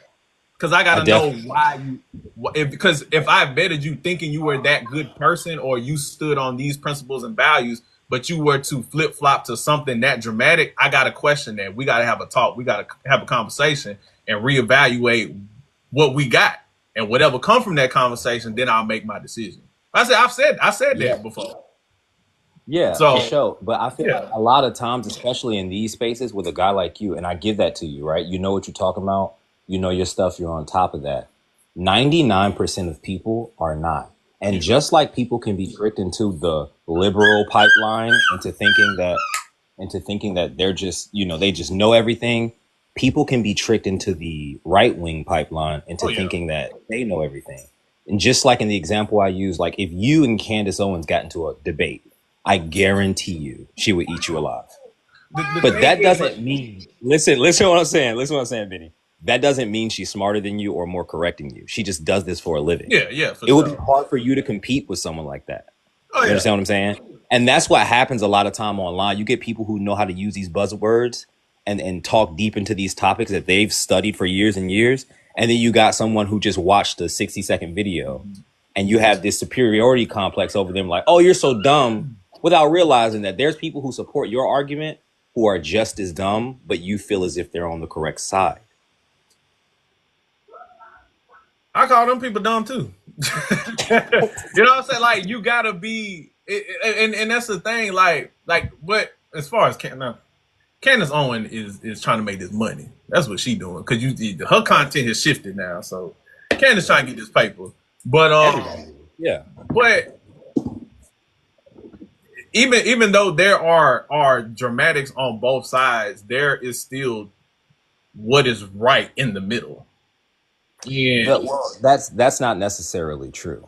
If I put you in a family that was raised conservative and you had money and you had all these harsh Christian morals, and someone took you to a more religious state of mind, you would then have to support conservatives. There would be no way you could fully support like the Democratic.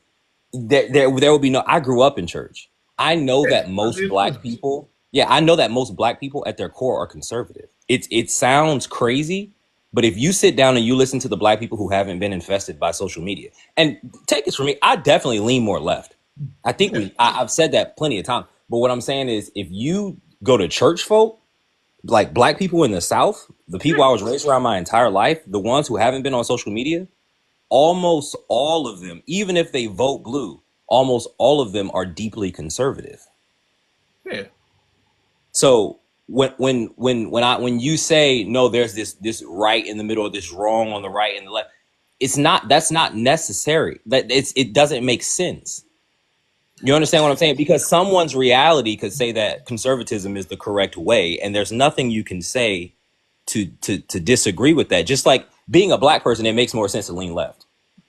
Well, I say yes, you're correct. I'm not, but that's the same. I ain't trying to change them people's mind. Yeah, I agree. Because you ain't, Yeah. you know what I'm saying? You're not gonna change grown ass men and women's mind on shit. Right. You know what I'm saying? But that's why I throw the information. Like the goal should be to throw out the information that is correct, and then have the people who want to hear it. Like if you're a conservative person, that not you, but just if you're a conservative person, and you're like, I'm pro-life, but then you vote. This is where it's not politics for me, because you say, okay, I'm pro-life, which is fine.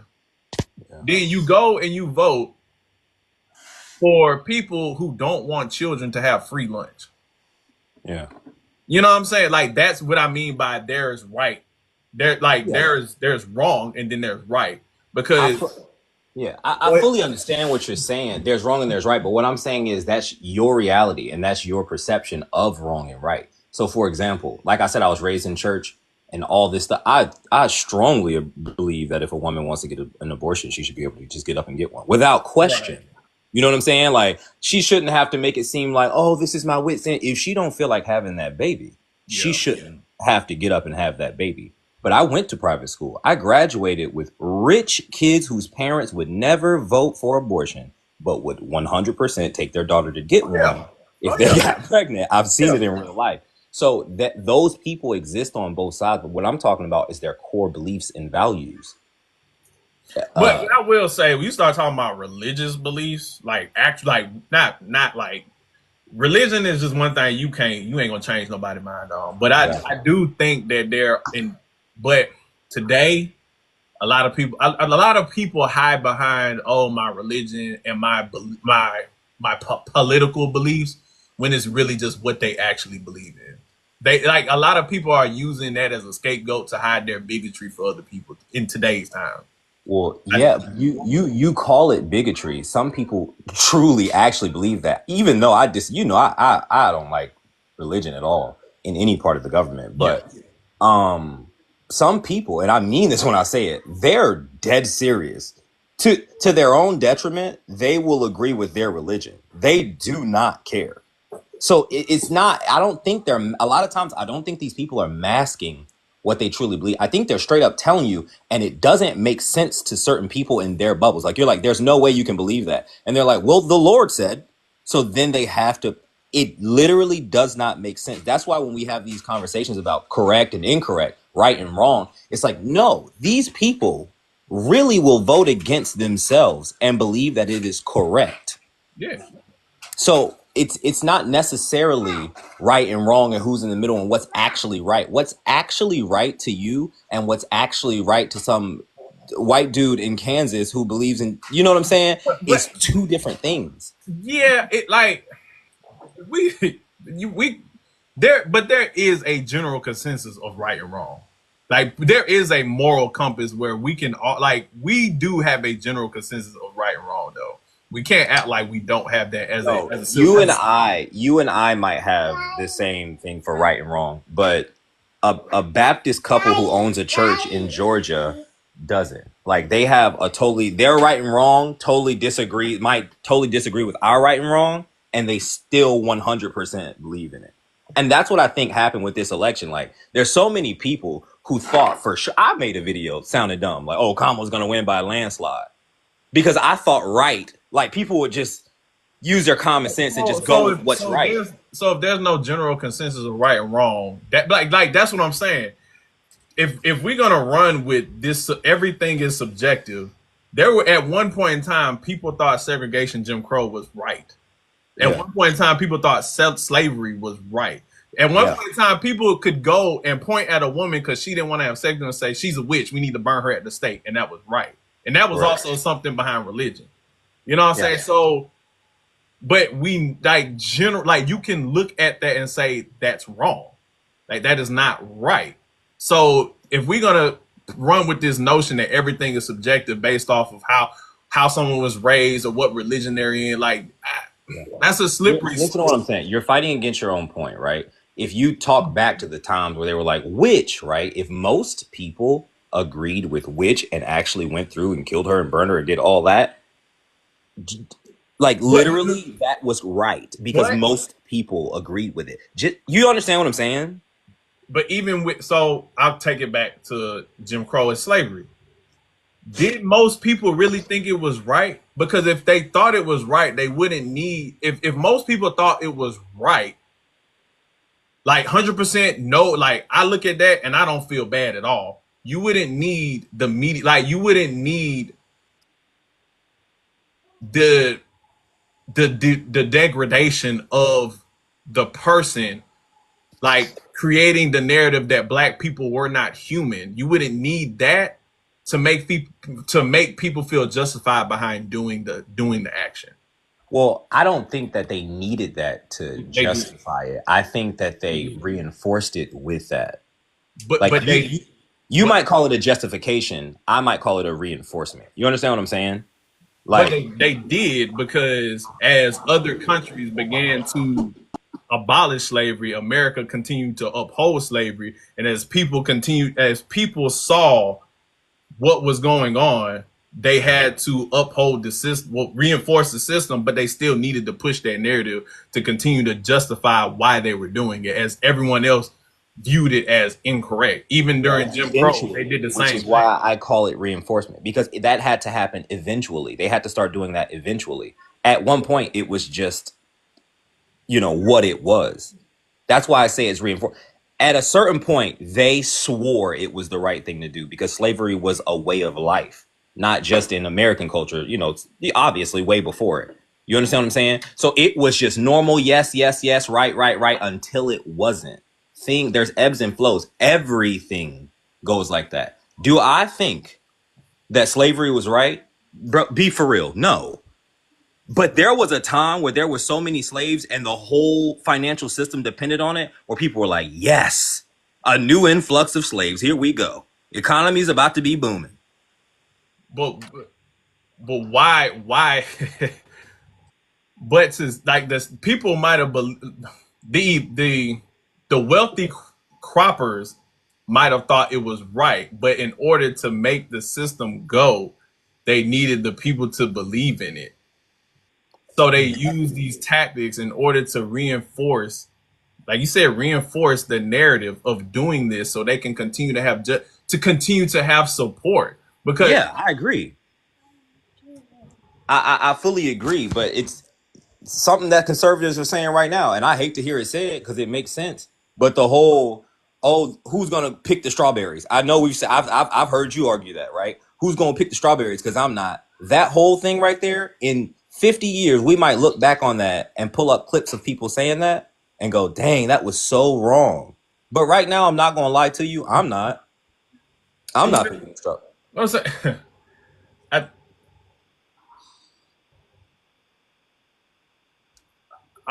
what I'll say is that people like to say that they know it's not right. These people, like these things people know are not right Yeah, because they wouldn't want it done to them.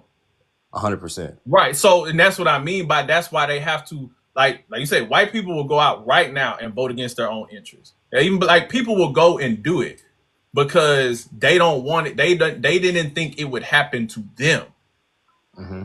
and that's why like the government workers. But why? Like that is clear. That is literally illegal shit happening. That's so tough. That is actually like the shit they're doing is actually illegal. But they don't want people like if they were to just do it and not push these narratives that and paint like again devaluing the people that they're doing the fuck shit to, then Yeah. people would be like, why are they just getting rid of these people? But if they paint the picture that these government workers are lazy, they don't want to go to work, they're just wasting all the money just doing bullshit. You know what I'm saying? Like then it makes it easier to reinforce what the fuck shit they're doing to this group of people because you got people out there thinking that wrong shit is okay to do because they're lazy. Yeah, You know what I'm 100%. saying? Like I So said, yeah, like I said, I fully agree with that. But my point was at the very beginning of this is that at one point it was seen as right, and they're not justifying it because it was already justified by it being solidified and existing in the reality of society. I think at a certain point when they start to lose grasp of no, the no, no, no, ridiculous no, power no. they could You have never know, they had, they don't. have to start reinforcing it. They didn't think that they didn't think slavery was right as a whole. They didn't think it was right. That's why they used religion to. That's why they used religion to manipulate people to think it was right. Yeah, but that goes back to my original point of religion and why I don't like it in any part of the government. Because a lot of these people, unfortunately, actually, truly, there's black people who believe in it, who believe like they use religion and they brainwash themselves to believe, well, this is in the Bible, so it must be right. That goes back to the right and wrong conversation. That's why I'm saying it's all objective, unfortunately. And I hate when I hear people have these arguments because it's a never ending circle. But they really do believe in their religion, even though I don't. Yeah. So that's all. Anyway, Yeah. I'm on here. I'm on here yapping. I just came to see what y'all talking. Hey man. Hey.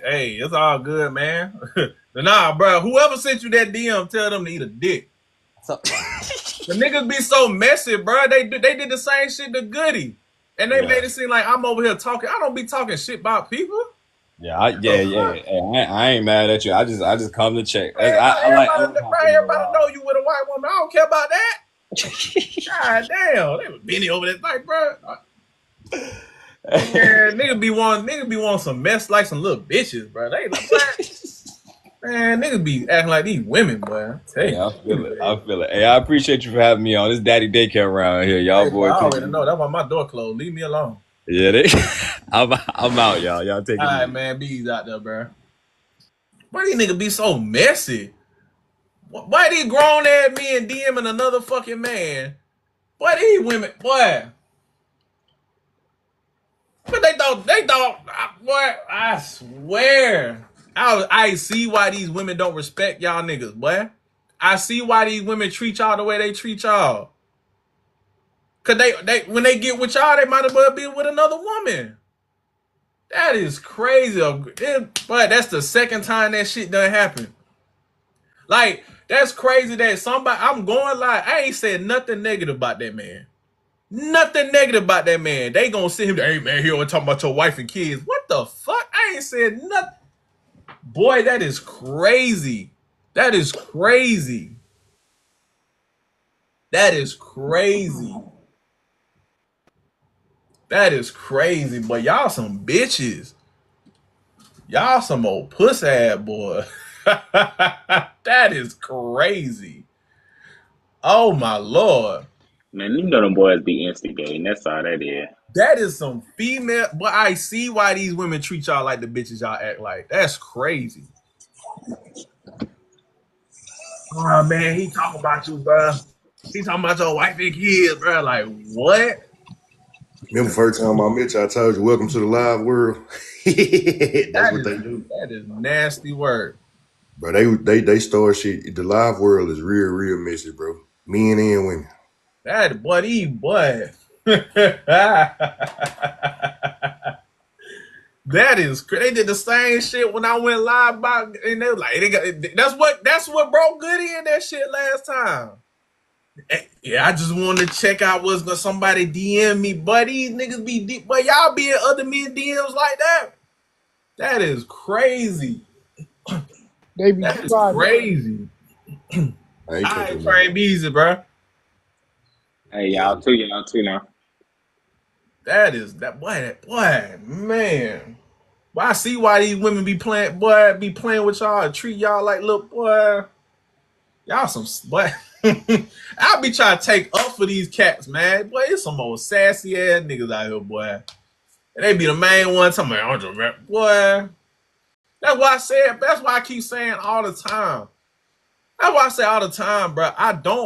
If niggas out here acting like that, lying like that, messing with being messy like that. That's why I can't relate. I don't have this experience that these men cry about with these women on these apps, bro. Because I never had a problem getting a woman to give me a general level of respect. Never. I've never had that issue. But these women they can look at a nigga and tell when he a bitch nigga or not. They know when he old man. Then when you as soon as you open your mouth, these women know what type of man you is. That's why I be playing in y'all face. That's boy. Hey man, he over there talking about your wife. Then they ain't gonna lie. Add some razzle dazzle to it. They over there talking about your wife and kids, bro. Go get them. And that kind of go back to what Chad was trying to tell Goody last time, and was like why do y'all be taking that bait, bro? Why y'all be put like you gonna pull up and what? You know what I'm saying? Like John know damn well I don't be talking about that man. Like I'm not gonna say nothing bad about him like that. Like we wasn't even talking about that. And they was to say, hey man, John over here talking about you. I'm not about to enter. Man, I'm not pulling up. For what? This is the internet. That is nasty work, Yeah, bro. they Messy started off. ass niggas. A lot of them they be clout chasing too with that. You know what I'm saying? I don't know who that guy is for real, but I imagine if he got a popular page, cats want to be like, oh, I looked out for you. You know what I'm saying? Put me on type deal. That is boy, messy ass nigga. That is crazy to me. That is crazy. It's messy. You was about it. Like let's replay the whole situation. Like if somebody were to DM me and say, hey, somebody's saying yada yada yada. If you was about it, you would just go handle that. If you really my follower, if you really my friend, if you really got this loyalty that you're trying to claim that you have is the whole motivating factor, is the reason why you came and told me this shit in the first place, then you would get up there, you know what the fuck I stand for, and you would just say the shit. You know what I'm saying? And if it grew into anything I needed to, then that's different. But these whole, oh, I'm just looking out for you, but you don't even want to make yourself known. Yeah. If you want to look out for a nigga, then hop your ass up on the panel then. Exactly. That's the crazy part. I be wanting to know who these niggas is that's DMing people. Like, who be It be people that don't like you. They come in, they go on their troll account, and then they go in. You know what I'm saying? DM them, bro. Trust me, it's the way that it's for them to get y'all to crash out. like for what? That wasn't even we wasn't even on that, bro. Only reason I brought John's name up, like, bro, everybody know he with a white woman. Who gives a thing? That wasn't the conversation. I was talking about the dynamic, and then he end up being like, yeah, because you have to navigate. Because he was like, well, my wife. I'm like, bro, when nobody was talking about your wife, I wasn't talking about. Oh, It had dang. nothing to do with me. Data, man, John had pulled up. They thought somebody DM John talking about I was talking about his wife and kids, because we was talking about like when black people, like just the cultural dynamic of black people getting with white people, and the difference between like the general difference between white women getting with black men and black women getting with white men, and just the differences and the cultural aspects, because women are the cultivators of culture, your children, just all that shit, right? And somebody DM John talking about, oh, somebody's over here, he over there talking about your wife and kids, bro. And I'm like, the only reason I brought up John is because he has been the person that's made the comment about I can still be cool with somebody and separate them being a Trump supporter and them being the person. And I'm like, well, he has to be like that because he's with a white woman. And that's when he was like, yeah, well, my wife is a common. I was like, I'm not talking about your wife. I've said the last time that even if you're the person who's with the white person who is for the people or whatever, they're still her family. And when you bring your children around her, I was like, either you have to assimilate and be the good old boy in her family, or she cuts her family off. But then there's a consequence of now your children have to suffer because there's an entire side of the family they can't deal with. And the reason why they can't deal with them is simply because they're black.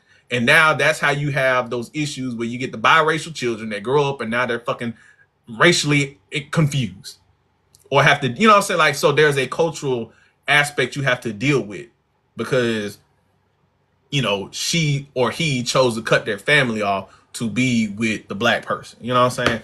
That's how his name came up, and somebody decided to be messy. Yeah, it was like he was more so a bullet point. He wasn't the thesis. He wasn't the topic. But they literally made it out to be like the whole topic of conversation was about him, and that's not it.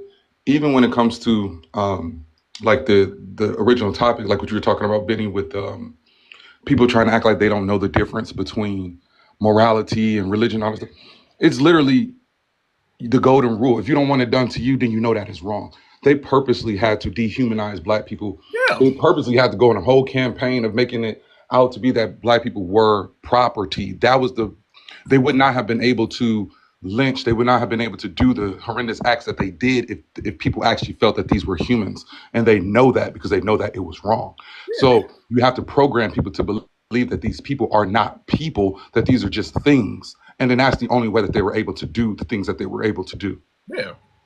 That's what that, but again, because it was, I've seen some comments, people dick riding like, yeah, John is right. I'm like, you that I'm like, as far as reinforcement, yes, but to make it seem like everybody during that time, like, people supported the system, but walking around and thinking as if everybody really thought it was right, no, but they will support the system because it benefited them. I mean, you can watch any fucking movie and see that when fucking Massa went out there to whip a fucking slave, even, you know, the kids are like, there's a reason why you would cover your, you know, they didn't let their kids see this shit, or the wife would feel bad, like, but you know what I'm saying, like, they knew the shit was wrong, but it wasn't happening to them. Yeah, it was documented. It was overwhelmingly known that the majority of people did not support it, but it was allowed to happen because they also had the fear of, if this does not happen, then these horrendous things are going to happen to you. Or if this does not happen to them, how do we get to enjoy what we get to enjoy? Exactly. Even though majority of the South during that time period was in poverty, but at least they weren't the animal getting fucking whipped. Exactly. And it's like we have to whip the animal, because if we don't, then they're gonna come after our beautiful pure white women. And what do you want? What would you rather have?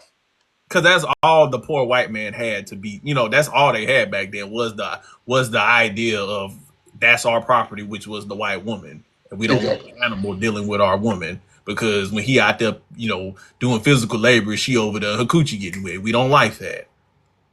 And I said, even with Jim Crow, they knew that shit wasn't right, but they still painted the picture as if we were less than, so they could justify the system of what they were like. That's what I'm saying. Like, for people to be like, well, they knew it was wrong, Benny, because it was an outrage when the Birmingham riots made the papers and the whole country saw it. Yes. That's why it was an outrage, because the whole country was able to see what they were doing behind closed doors. Yes. That's why they kept it covered and hidden, because they knew it was wrong.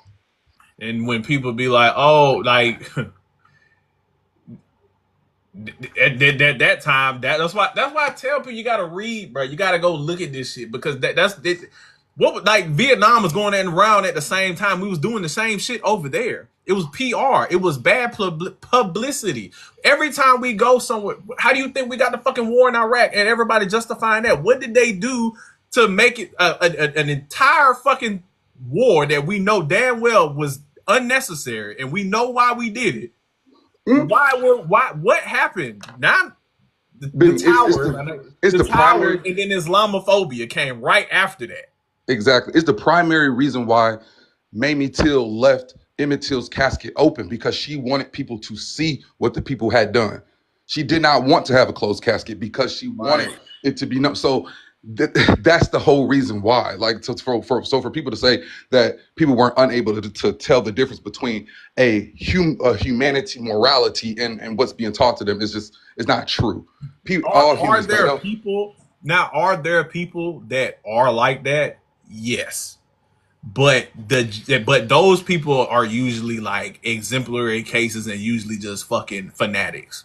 Absolutely. You know what I'm saying? Like, the exception.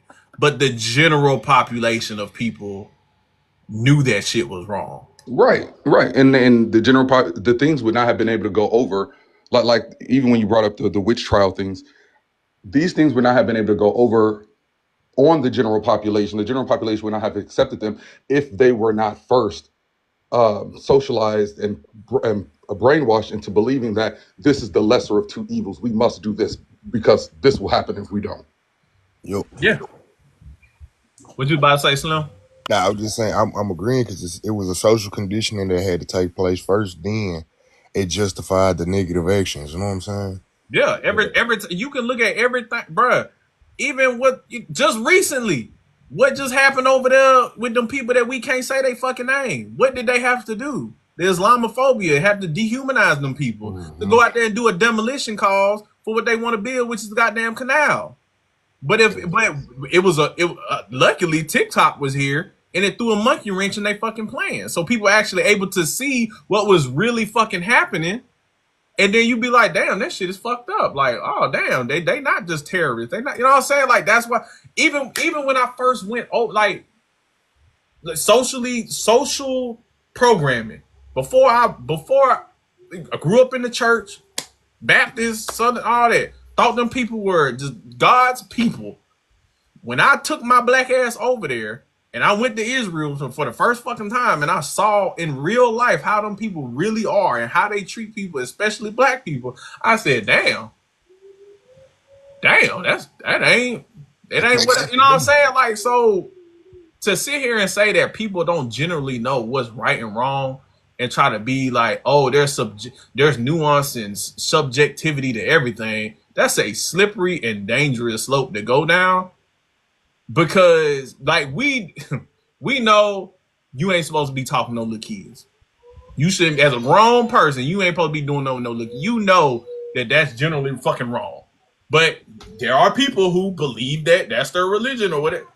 Yeah, And that's why you I gonna was sit here finna and say say that's right? Like, come it's on now. crazy. It's crazy because at one point in time they thought that shit was okay too, though. And as we got older, we started to see like as time passed, we see that shit is very, very fucking not okay. But at one point in time, they thought it was cool. Where I think Muhammad married a 9-year-old girl. Like, The thing is, they always knew that it was wrong because they never wanted it done to their daughter. Right. Exactly. But it can happen to somebody else's daughter, but not my daughter. So you know it's wrong. But you probably just want to be a nasty person and partake in it. So you gonna go with the justification because it's gonna allow you to fucking do something and keep them away from your fucking kid. you know, So they know. when They when he know. was when he was saying that though, because I had read this shit before, where they say it's right and wrong, it's subjective. It also say it's subjective depending on what side of the coin you fall on. You get what I'm saying? If it's being the same what you saying, it's basically if it's being done to you, you'll feel like it's being done wrong. But if you're doing it to somebody else, you'll feel like it's right. You know what I'm saying? So that's what they mean by the subjective part. Even when you go, I brought this up the last time. Everybody, we all seen the Purge movies. But when they did their prequel and they showed like how it started, what did they do to like you would think that like how would that even happen? Like why? And then they showed how it happened and like how it all started. What did they do? They started with the fucking black people and got them all. Made it seem like it's okay to purge the black people because they're the criminals and they're doing all that. And then it ultimately led them to what we saw in the other, the actual purge movies. But it started by making the black people, and you got socially acceptable to be like, yeah, well, it's happening to them. Yeah, they always start with us first, and then they move on to everybody else. Everything starts to affect us first, and then once they see that you've accepted that it's okay to do it with us, then they move on and do it to you. Yeah, and that's literally what's happening right now. Everything that's happening right now is because it was happening to black people, and they thought it wasn't gonna happen to them because they was part of the club simply because they was white. Even though it's about with this paper, you got this paper, and they ain't got that paper. But hey, as long as they can say I ain't no black person, they good with it. What else, Sean? What's good, bro? Yeah, what's good, man? How y'all feeling? Chilling, bro. Chilling. What you got, man?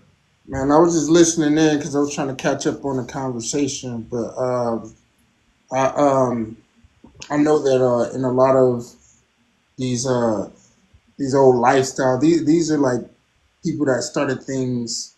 I'm talking like way back, like hundreds of years ago when lifespans were way shorter. So when it came to the interacting with younger people, these were young people interacting with young people. As soon as somebody became um, like a young lady was able to reproduce, that's when she became marriageable in these cultures.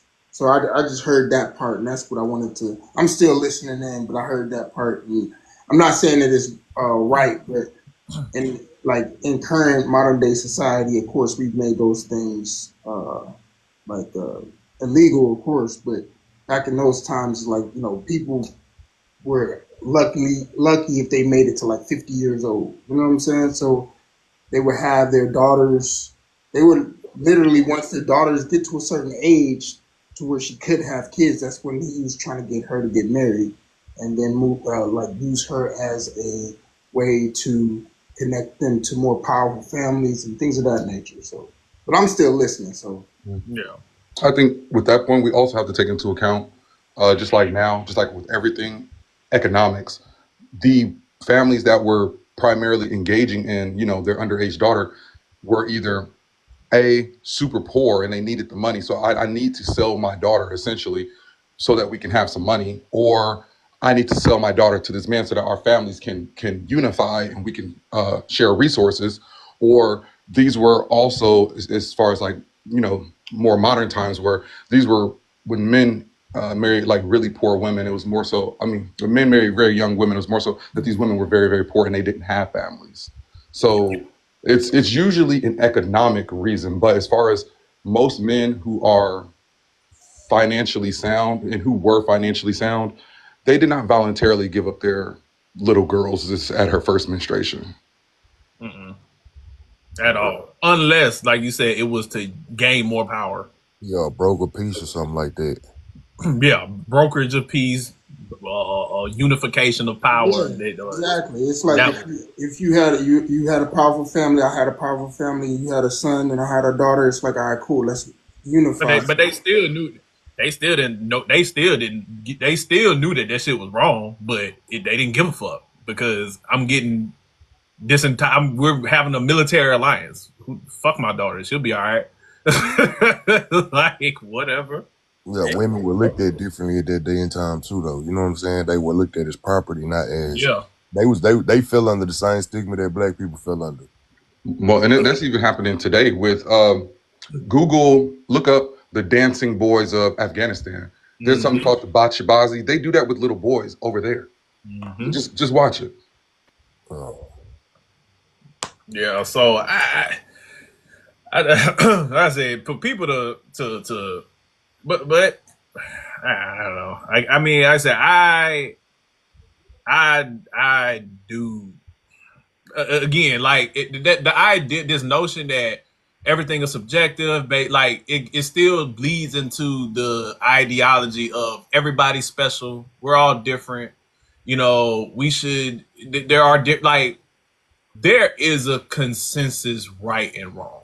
That there is something instinctually. I don't give a fuck about your religion. Like there is still something instinctually wrong that happens instinctually inside your mind and body when you see something that's wrong, and your body will physically react to seeing some shit. You know what I'm saying? Like it it's been proven scientifically that but there is there is conditioning that happens there. I mean, Chad, you the sociologist and shit, the psychologist. You Yeah, can speak more to it. I'm no, just you're speaking telling from the a truth. historical perspective. You're telling the truth. Like there's something that is innate. I mean, essentially, that's just your conscience. People call it different things across different cultures. Some people call it your spirit. Some people call it your whatever, your energy, whatever. There is your conscious lets you know that is your moral conscience. Like that's your moral compass. Because if you don't want it done to you, then you know that it is wrong. And that's why religion is not necessary. That's why we aren't created with religion being something that is ingrained in us. That is why religion is a social construct that must be taught, because We do not need it because we already have a moral conscience within ourselves. We know what is wrong. We know what is wrong. But religion and a lot of other social constructs help us justify doing wrong to other people. There you go. Yeah. And are there people there are people that don't have a conscience. But those are mental exceptions. Like Yeah, those those people are are likely to have a mental condition. those are what is sociopaths. Sociopath. Right. And those people do exist, but the everyday person has a fucking conscience. And like you said, if you look at something happening to somebody, like again, go back to Jim Crow, what happened on the bridge in Alabama, what basically brokered the deal for the Civil Rights Act. When they found, that shit was all over the world. It wasn't even just in America. But when they seen them folks just peacefully protesting, getting beat with billy clubs and getting, what I'm saying, dogs sicked on fire like that, people looked at those images and was like, in them videos, them still shots, was like, what the fuck? Would you want to be that person? If you say nah, then you know right from wrong. So you can't sit here and hide behind, well, like what I said, what John was saying, I get what he's saying, but that's not right. Can you say that? Can you say that you could actually be blind to a lot of shit too, though? What you mean? Like, all right, so like the story of Michael Rubin, right? You know how he was with Meek Mill or whatever. Michael Rubin, the That nigga was that owned hugging little baby. you say they'll be where? Talking about Ruben, the white man, the rich white dude that be having them party. Yeah. Okay, All right, yeah. when him and Meek Mill was cool, when Meek was going through all that shit legally and shit, he went to when Meek was telling him about it, he was like, nah, man, you just gotta get a better lawyer. He like, man, I'm telling you, just come down here. And he went to the courthouse, and for the first time he saw, like, he was like, that was the first time I really ever paid attention to the difference of how black people are treated versus white people. And he was like, I've been insulated from it for so long because he grew up in money, he came from money, so he was able to turn a blind eye to it. But like, you know what I'm saying? Once it was right there in his face, that's when he started. He joined that prison. You talking about Michael Rubin? Hell yeah, Man, you think a white man that grew up in America don't know how black people get treated? I ain't gonna lie to you, bro. I just seen some people that really be just obtuse to it. Now, You gotta think the propaganda that they put out there, they buy into the propaganda, and if they not in close proximity to actually meet real black people, you know what I'm saying, instead of the shit that they see on TV and the shit that they publicize us as, they really like look at us like we fucked up, we criminals, you know what I'm saying? Well, heathens, all of that shit, feel me? It's a lot of that shit really can't happen. And then you get cool with somebody, and then you be like, damn, hold on. You're not at all what I thought about black people. Right, but Slim, in your example, you said that when he saw it in the courtroom, that's when he finally realized that just proves that he knew that it was wrong when he saw it. Right. So it still proves Benny's point as far as it's in you, regardless of your social conditioning. When you see something being done wrong, you know that it's wrong because it's just there. Yeah. No, I got you. I mean, in his case, it's very hard to believe that a rich white man that has access to resources don't know how black people get treated. But if I'm gonna give him that point, then it's like once he saw it, it's still like something inside of him was like, that's not right. And it's hard to believe a rich white man who has gained like wealth, true wealth, has not already done that, has not already engaged in those acts, because we know that it is impossible to gain true wealth, like an enormous amount of wealth, without dehumanizing some group of people at some point in time, because there's no way that you can play fair and acquire major wealth. The only way to acquire wealth is by the subjugation and oppressing of some other group.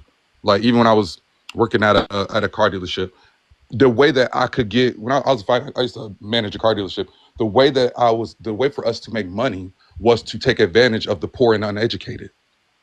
We could not do the things that we were doing on the people who actually knew what they were doing. You know what I'm saying? On the people who would come in with their own financing, on the people, but if somebody who's just, oh, I was so happy to get to the car, thank you for my approval. Oh, we could knock them over the head. We could tell them anything. We could make them buy all type of shit. But you cannot do that with somebody who's actually educated and knowledgeable on the situation. And that comes with social class. So like, it does not matter. Even if you are unaware of what you're doing, you are oppressing somebody in a different social class, a different race, a different gender, a different sexual orientation, a different something. You are just unaware of what you are doing, but you are still oppressing other people. Wait, so let me ask you. So you think in every situation that somebody has made a substantial amount of money, that they have done it in a way to? Yes. Yes. I don't know if I can. The only billion we talking about, we not talking about somebody just made a couple million. We talking about billionaires. The only billionaire I would probably give a little like half a side eye to is maybe Mark Cuban. Maybe Mark Cuban. That's about it. But you don't book. There's a video right now of that black farmer that he's up in Northern Virginia in my area. The black farmer that got the chicken farm. And he broke, like, when he gave a visual representation of what it means to be, like, what it means to have a billion something fucking dollars. He took a stack of $24,000 and he put it in one of those like waste buckets, big ass waste bins, 55-gallon drum. Put it in a drum. Then explain, like, just continue to give physical representation of what it meant to fill that bin up with 24,000 stacks a piece, to fill that 155-gallon drum up. Then he said how much, like, $1 billion, like different sets. How many drums it would take to get to $1 billion? To get to what Elon Musk has. He has the chicken farmer dude has a warehouse, and he was like, it would take 53 warehouses of these 55-gallon drums filled up to the brim with $24,000 stacks in each warehouse to have what Elon Musk has, which is damn near $500 million. Mm-hmm. So you do not get to billionaire status without taking advantage of somebody, doing somebody grinding. Exactly. Even if you're selling a good, or if you're selling a good, you're doing somebody grinding. Do you think that the people that make that good, wherever you're getting it from, are actually getting paid fair wages? Do you think that have you ever visited the factory on where that good is being produced? You're selling shirts, whatever, for the community that say melanin on them. Have you gone to that sweatshop where those things are made? Like, have you, you know what I'm saying? Are those people paying paid fair wages?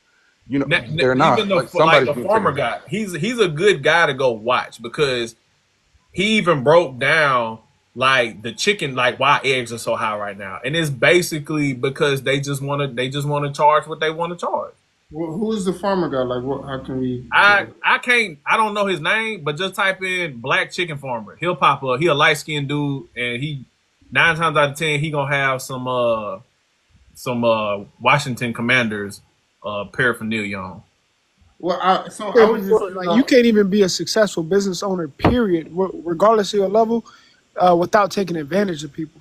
You can be successful, but you don't become filthy rich without taking advantage of people. I think what you would like, I'm gonna say, I gotta agree to an extent, and the reason why is like, because in order to gain massive wealth, you have to cut some corners. Right. You have to cut some corners. Like, when you do this shit 100% legitimate, you might become rich, but not uber rich. Feel me?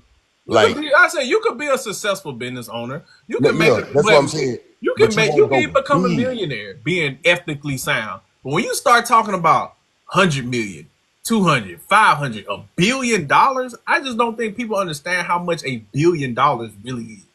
Yeah, well, so I was going to push back, just because, like, especially now we got the internet age, and you can literally, like, you know, create different kind of content, or just how many billionaires are from creating content? Well, well, I was going to say software. I meant to say software. You can create. And that's good you brought that up, because we was just talking about that earlier in the live, and like with privatizing K-12 education. What outside of AI, take AI away, because that's probably the next actual boom, but even that. But outside of AI, what area, as far as like innovation, technology, or whatever, what area in 2025 is equivalent to the .com boom or the oil boom? what new area that these people can make money off of? What exists outside of AI? Well, so outside of AI, but can you count for tech? I mean, even in tech, outside of AI, even in tech, what is something new and innovative that's gonna be able to be equivalent to the .com boom? That's just gonna make all this wealth for somebody.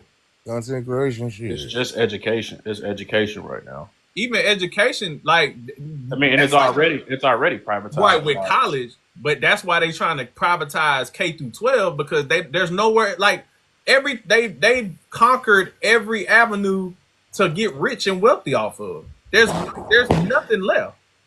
And even if you add AI, I don't think AI is gonna be like the .com boom or the internet boom. I don't or the like the set like I just feel like technologically we just capped out. Well, you know what? I think I do agree with you on that because I was just talking about this with my homeboy. We were saying like, if you think about 50 to 100 years ago, if you invented something, you pretty much, I mean, outside of, well, as you invented something, you pretty much can take that invention and have credit for making that thing and build a whole Like what what empire. what what is there new to invent right now? There's Yeah. everything. Well, no, it's stuff being invented all the time. That goes to my point. Like the thing is, people work for companies, and when you work for a company and you invent something new that comes with, any kind of new technology or even something like minute that would like, oh, a new little gadget that will go to this machine that will make it run faster. That person doesn't get credit for making that. I mean, he might get a plaque on his table, I mean, on his desk in his office, but the company that he works for will get credit for that. They own like the patents to all that. So I guess that kind of goes towards what you were saying before, where you was like, these billionaires are taking advantage of people because even if you invented something groundbreaking, if you work for a major company, you work for Samsung, Apple, Microsoft, or whoever, they are going to take credit for having that invention, and they're going to see a lot of the Even Well, if even if we talk about innovate, invent, whatever when you want to go, you even innovation. We not even there's no innovation because all the companies own everything. That's what I feel. And if you do happen to be a small person that innovates something, they'll either buy you out or they'll create something the same way, make it cheaper, and force you out. exactly, Benny. That's exactly where it goes. My So first tech so job. so how like where so it go back like there is no ethical billionaire. You don't get filthy rich being ethical. Like my first tech job was we sold ideas. We were a think tank, and a think tank is literally you create ideas and you sell that idea to another company, and then they do all the legwork behind it. So we did, uh, and then after we were doing that, we were bought out by Cox. Cox Automotive bought us out. So that's usually the way it goes. Once you start making waves on, oh, something's happening over here, the major corporations will just come and buy you out completely. Like I worked for a tech startup, and we created the idea of like uh, subscribing to vehicles. Like instead of leasing and purchasing, you could just subscribe to a vehicle subscription. That was picked up by Porsche Passport program down in Atlanta. Our company was then bought out by Cox Automotive. So then we just became a subsidiary of Cox, and whatever we were doing, we just you know what I'm saying? We just became Cox employees, another number in the system. And then people that do like let's say you do be that one guy that okay, I sold my company and if I want to continue to climb the economic wealth ladder to become now, or let's say I sold my company for $100 million, but now I still want to be a billionaire. What are you gonna do? Now you got the capital. Now you got the resources. Because you're like, well, if I want to be a billionaire, I gotta be like those billionaires. And what do those billionaires do? They go with now. I got the resources to go buy up think tank companies and make it my own. Like that. So there's no ethical way to become a billionaire. A business primary goal is just to create value for the shareholders. They don't. I mean, that's the definition of exploitation right there. Like they don't care about the people; they only care about creating additional value for the shareholders. You don't think that I don't know. I'm sitting here trying to think like how of any business that I could think of. Well, I mean Ray Kraft, I mean Ray Kroc, the nigga that stole McDonald's from the Oh real yeah. McDonald's brothers. But like he did this shit by scaling though too though. Feel me? Like he got rich more so by scale.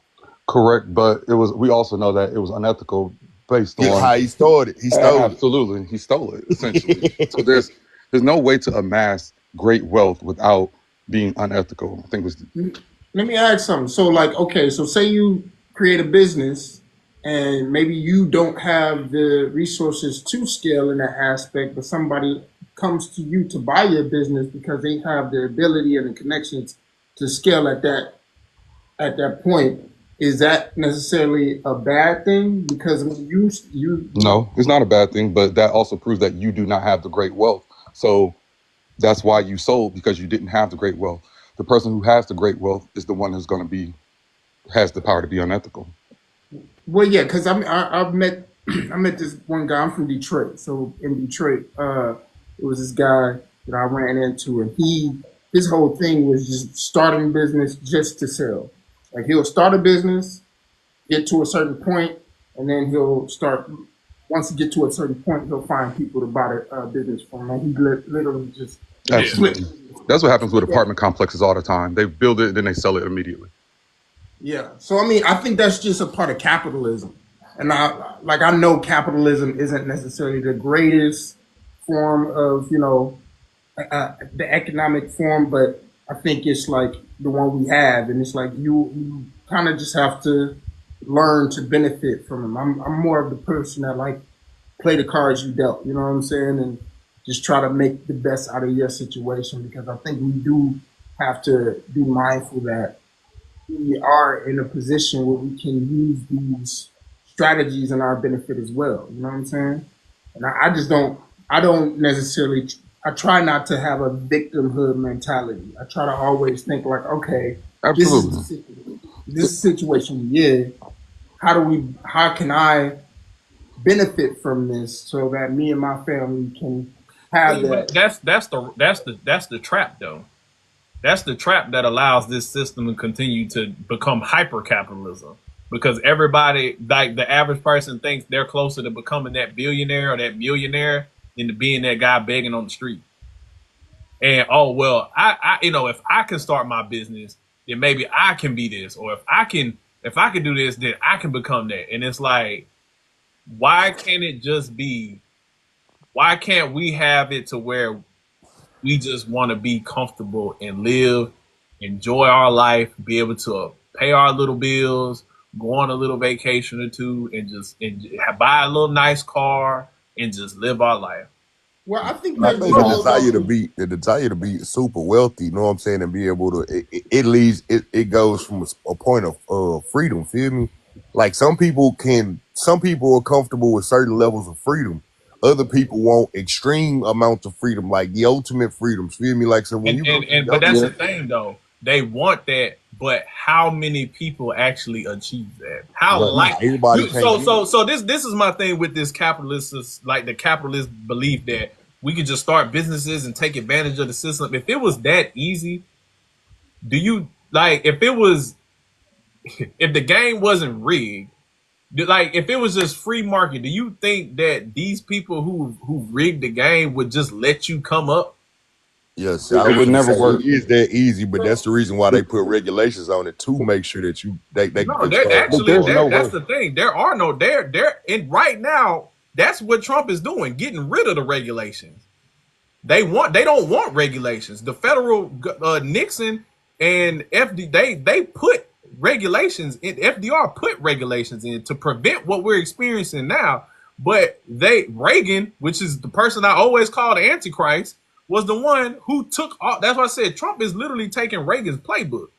Deregulation, trickle down economics, that all came from Reagan, because the big wigs and the people who were making the money didn't like that shit no more. They didn't like being taxed. They didn't like having to fund social program. They wanted to become billionaires. So they handpicked Reagan, the movie star, to get up there and act like a president in their best interest, and created the petrodollar, and then trickle down economics and deregulation. They don't Exactly. want regulation. Exactly. There's no way for capitalism to function ethically because you cannot control another person's greed. You cannot control that is something that is uncontrollable. The human desire of greed is uncontrollable. So you cannot have capitalism function ethically because enough will never be enough to some people. It just won't. You can't control that. And as far as if everybody was entrepreneurs, our economy would collapse.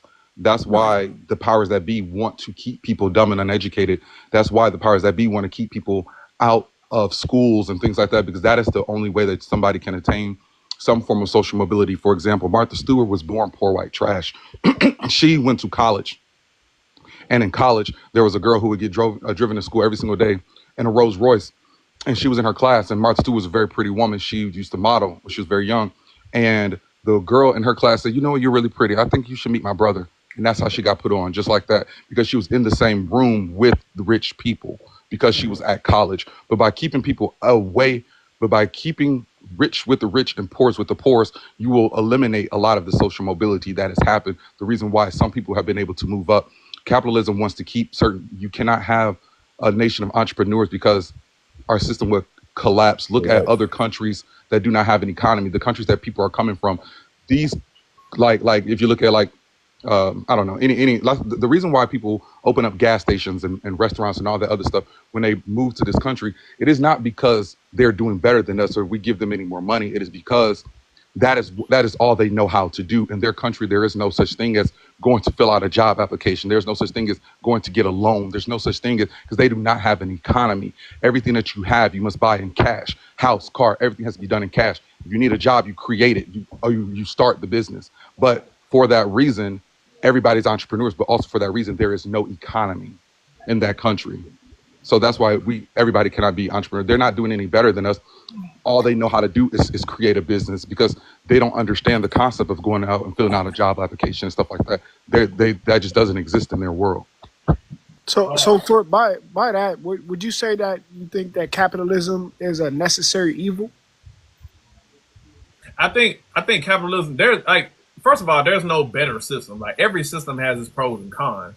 I think that in order to be a successful entity, country, or whatever, you need to constantly evolve. You know what I'm saying? You have to constantly update. Like, the Constitution was created in order to, the way it was constructed was so that it could grow and evolve with the times and the people that were governing the society at that time. It was meant to be moldable, shapeable, to be effective for the time period and the people that it was for that time period, right?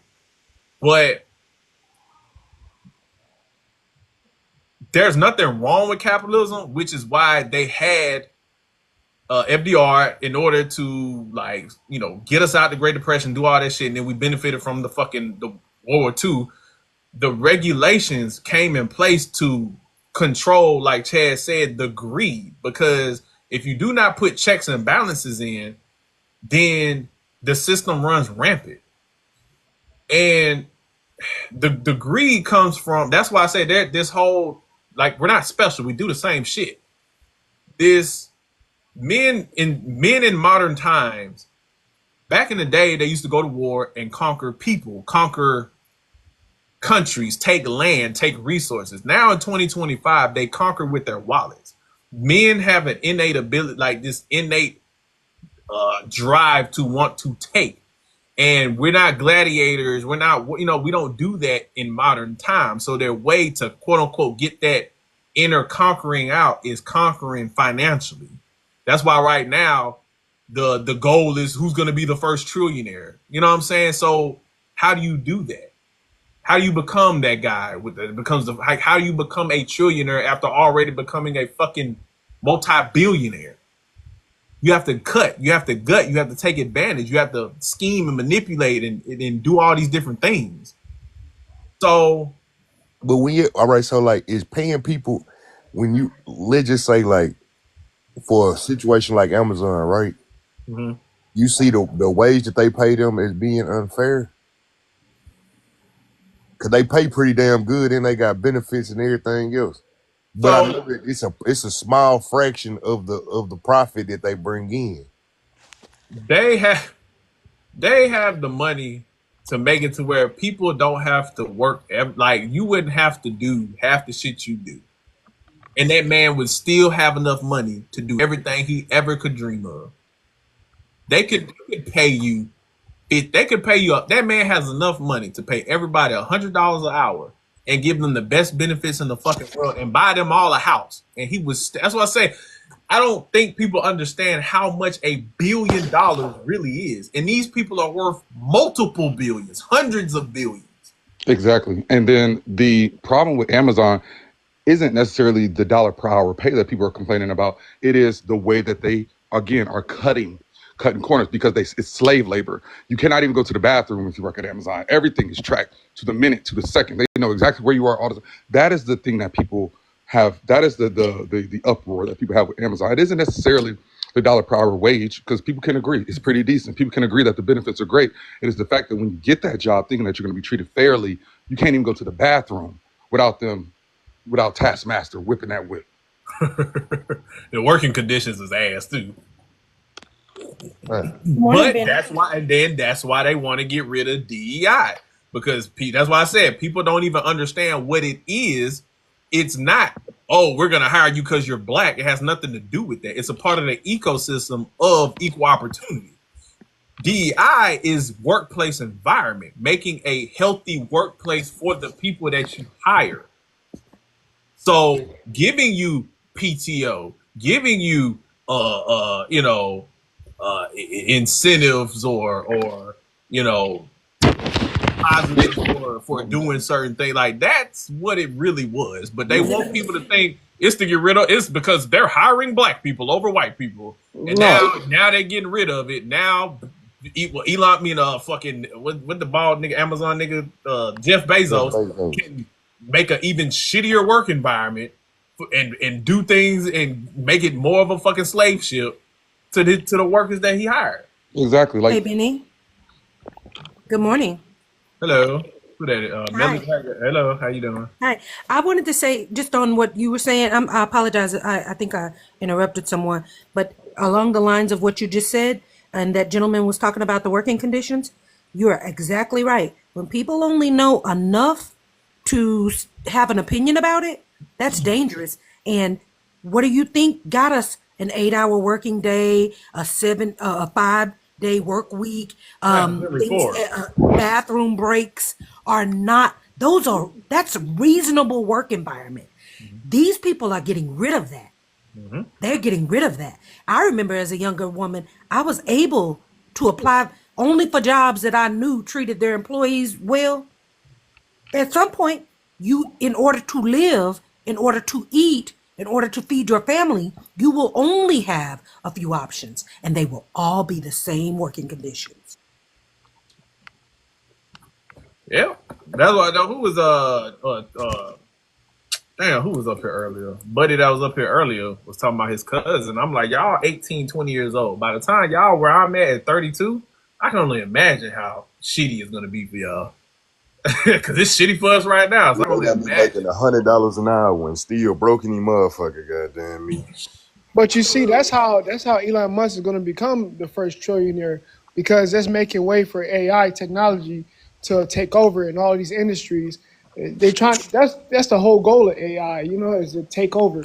So Well, that's how they're going to become a trillionaire. that and well, so from what I've noticed, he's doing now. Number one, he's about to start. He's trying to get rid of the federal programs or the federal entities so that then he can privatize them and then he gets those contracts and they contract it out to him. So those billions, so that trillion something dollar defense budget that y'all be seeing every year, instead of the federal government, you know what I'm saying, taking care of these things. So the VA, okay, now we're gonna privatize the VA. So instead of paying the federal entity and having the government run it, okay, now we're gonna pay Elon Musk and his little AI bots. Okay, instead of the IRS, he already said that the scam known as going to Mars, as if we can even fucking live on Mars. That shit. Oh, we don't need the FAA. We don't need a federally governed, regulated entity. We could just get rid of it, and I'll do it. So the FAA budget fiscally is what, a couple, 100-something million. Okay, so instead of tax dollars going to our tax dollars paying for a federal service for our benefit, now we're gonna pay Elon Musk for it. The money ain't gonna disappear. They want the money. Right. The thing is, Those entities and those services aren't gonna disappear. We still need someone to regulate fucking air control. They just gonna pay a private company. exactly. There's no traffic lights in the sky. That's why we need it so bad. There's no stop lights, no stop signs. Like that's what we needed. But the thing about Elon Musk is the perfect example of you cannot control humans' greed. Like with a man without that's why a man without discipline will always implode. A man that is because it's in a man's nature. A man has like an insatiable nature to just want more and more and more and more, and it will always implode. Think about every example of any man who's gained wealth. Like look at like Elon Musk, but then look at even the candy dealers of the 1980s. All of them failed because too much. They kept going more and more and more. Even fucking empires. Alexander the Great. Hitler. I mean, the German Empire, the Third Reich. Yeah, the Third Reich. Like, who told them to invade the East? Like, they took Paris. They did a lot of crazy stuff, and they were winning for a long time. And then Adolf's greed, of course, caused them to collapse. So it's without regulation, a man's greed will always implode. Like, it'll cause whatever he's dealing with to implode. Like they was whooping. They took France and was whooping Russia's ass. But they kept going. They kept wanting more. They kept pushing more into the Soviets, and they just kept retreating. And they got caught up. They got caught up in the fucking winter. The winter. And they couldn't go back. Yeah, they spent too much time in Stalingrad just because of ego. They wanted to take Stalingrad so bad, and Stalin was holding out. Like, you know what I'm saying? So it's just like it's an ego. It's an insatiable drive to just want more and more and more, and that cannot be controlled. So unregulated capitalism is the last thing that you want.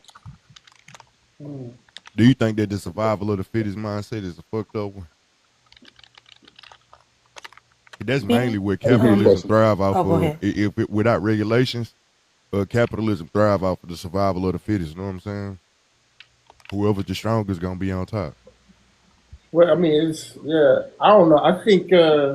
I think stuff like capitalism was made for people who weren't necessarily the strongest. Yeah. People maybe had more intellect. Absolutely. They weren't the strongest, because you got to think back it wasn't about who had the smartest. It was who was the strongest, who was the biggest, and he was just knocking people over the head, taking whatever he wanted. So things like capitalism and just all of those things was for people who would think more analytically, maybe not be the bigger person. In modern capitalism, like look around. Are any of these people who are these rich, wealthy people, if they're not born into it, the ones that did, like, that you look at, that's why I say there's no ethical way to become one, because when you look at these dudes, like any of these billions, look at Jeff Bezos, look at fucking Mark Zuckerberg. Like if they take the money away and they're fucking cornballs, they're lame. They walk in a room and nobody, if they didn't have the money, look at Elon Musk. He looked like a fucking troll. Like they wouldn't get no women. They wouldn't get no respect. They wouldn't get any of that shit. So, but that's usually the way it has always been. Think about, like, even when you go back to wars, the generals, the people calling the shots in the war, like they were. Look at Hitler. But that's usually the motivating factor as to why they became that person in the first place, because they weren't the bronze. That's why they use their brains to gain power. But we've always had the strength, like the brawn on the front line, but the brains was always the ones strategizing the war and commanding the war. When I was saying strength, that's what I was referring to. I was thinking more so in, like, because I believe that having the mental capacity to be able to organize, manipulate, do all of this shit it's a strength in itself. It could be a fucked up strength at times too, though. You know what I'm saying? It can hurt people. The smartest people are not even the ones that are usually out front though. Like Elon Musk is probably no smarter than the rest of us. Right. And that's but what I'm saying. Like it's just now, that I he was don't. just rich. So it's a class thing. Yeah, It's more he of a had money class from thing than the there is a smart thing. Elon was born into some money, so his father had money. But that's what I'm saying. So That's why they rigging it now to make it so even if you are the smartest, you're not gonna get in because they done rigged the system. That's that false hope that a lot of those white people that voted for Trump believe that, hey, these guys are so smart that Mm-hmm. if I can just get as close to them as possible, then maybe a little bit might fall off to me. I mean, that's trickle down economics, but they're not even the smartest people. They have the smartest people working for them, I but think like they like themselves aren't smart. Zuckerberg, I think he is actually smart, but didn't he fuck his homeboy over to get Yeah. Facebook? yeah. Yeah, That's and right. Elon didn't That's start right, any of those Benny. That's companies that another he thing. A has. lot of a lot of these billionaires, they have people that they came up with, and it was like to a point where it's like, all right, I'm about to cut you out just so I can surpass to a higher level because it's either you or me, and you know what I'm saying? That But some of so. that you gotta do though, you know what I'm saying? Sometimes you gotta cut people off. I ain't gonna say that it's how you go about doing it, you know what I'm saying? Well, But I think when like because if I'm not mistaken, in the Zuckerberg situation, it was almost that he like basically just stole some stuff from his homeboy and like, all right, it's mine now, and I'm gonna use it as this. This is what's gonna make me a billionaire, and it kind of like just did his homeboy dirty, and this is supposed to be your boy you came up with. You know what I'm saying? So I don't know. I think that's all messed up, no matter what. May I say yeah. something real quick along the lines of what y'all were just talking about a few moments ago regarding all of those big one percenters that were on the stage at the inauguration? This Mm-hmm. panel, this panel could bare knuckle whoop all they asses with one hand behind their back. Y'all know it, I know it. That's why those little PP, little, that's why they are the way they are. And because they like, I don't believe DT, the head orange clown, probably have ever got the type of ass whooping he probably definitely needs to humble him. I don't think he probably ever had to fight. I think his pops always ran interference because he knew his son was weak and fickled. But that's why you all are absolutely right on a lot of it. All of those people. Um, think about how all these men have traded they OG people that they were married to in for plastic dolls, or in E Musty's case, he just got like he just doing a whole Man, him he he, got like fucking he all out them here babies. doing a whole what's his name that got the TV show with He a that white oh pookie, that's what god you saying. no I was saying he's doing the show on I think it's on anyway. The guy that got all the baby mamas, Nick Cannon. the black Nick Yeah, Nick Cannon. Cannon. He out here pulling the whole Nick Cannon. He got 3 baby mamas, 5 babies with one, three. I think he got 3 with the other 2. But it doesn't matter. What it really boils down to, y'all said some fabulous things, and you're absolutely right on a lot of it. Most of these people, they have a god complex.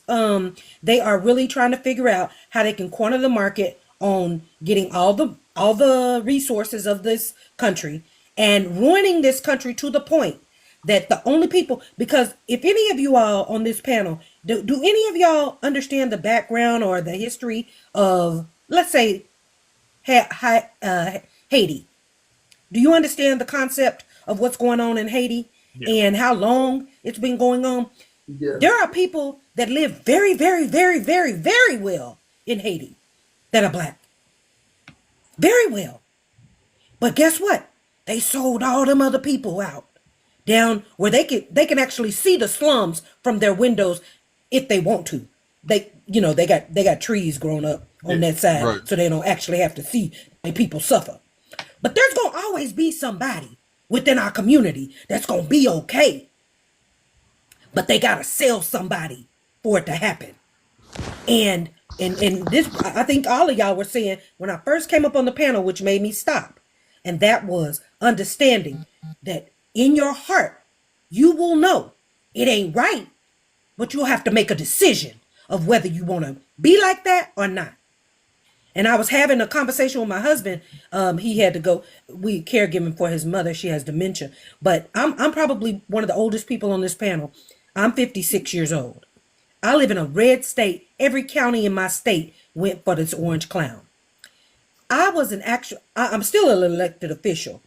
I'm elected to the city level, and but I didn't run for re-election because I said I did not feel safe because I know I'm behind enemy lines in this state, and it's a lot going on. And y'all think there's a lot going on in the corporate or in the national stage, in the cities in the states. You see how New York, and I know that's a interesting fight, but you see how some of the states are really having to fight for their life out here to decide, especially the blue states. But I'll land with this. I told my husband this morning. He was like, so how do you feel about not running again? I said, babe, I feel like I've done what I can do because our little community actually is a pretty safe space for melanated people, for people with different types of thought, different type of family structures, and so forth. I feel like we're pretty safe in our environment. But guess what? It's not good enough for you to be safe where you are. And I started out this conversation with Haiti. And if you go and Google some of the richest people in Haiti, they have sold their own people for their comfort. And a lot of people have sat on and watched it. But they keep them in place. They keep them protected because they keep their people in place. Thank you. Oh yeah, appreciate that. Yeah, man. It's crazy out here.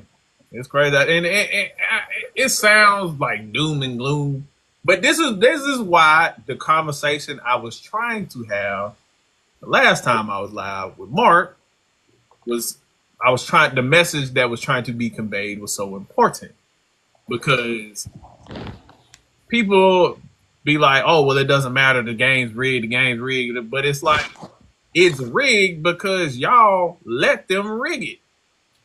Because you got black people who think because they don't like who's up there, oh, I ain't gonna vote. As if if the only thing that matters is the presidential election.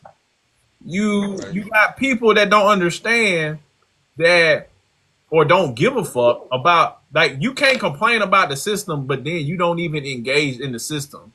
I ain't saying you got to try to change it, but at a bare minimum, vote for the people, participate and vote for the people. Because if it didn't matter, they wouldn't have fought so hard to keep black folk from participating in it. They wouldn't fight so hard to make you think that education doesn't matter, that voting doesn't matter. Because if you think it doesn't matter, then guess what? You don't get to replace them. They don't want you. A politician's biggest goal is not to pass legislation, that is to get reelected. That's all they give a fuck about is reelection. That's it. And the minute you threaten their reelection, yeah, what's up? I was just gonna say on that. That's part of the reason why I didn't go for reelection. I don't want to become one of those people that just keep on being in place and you don't get to do the work. How do you think that these politicians outside of the president, that's kind of why I like living in Virginia, because we do have term limits on our governor and shit.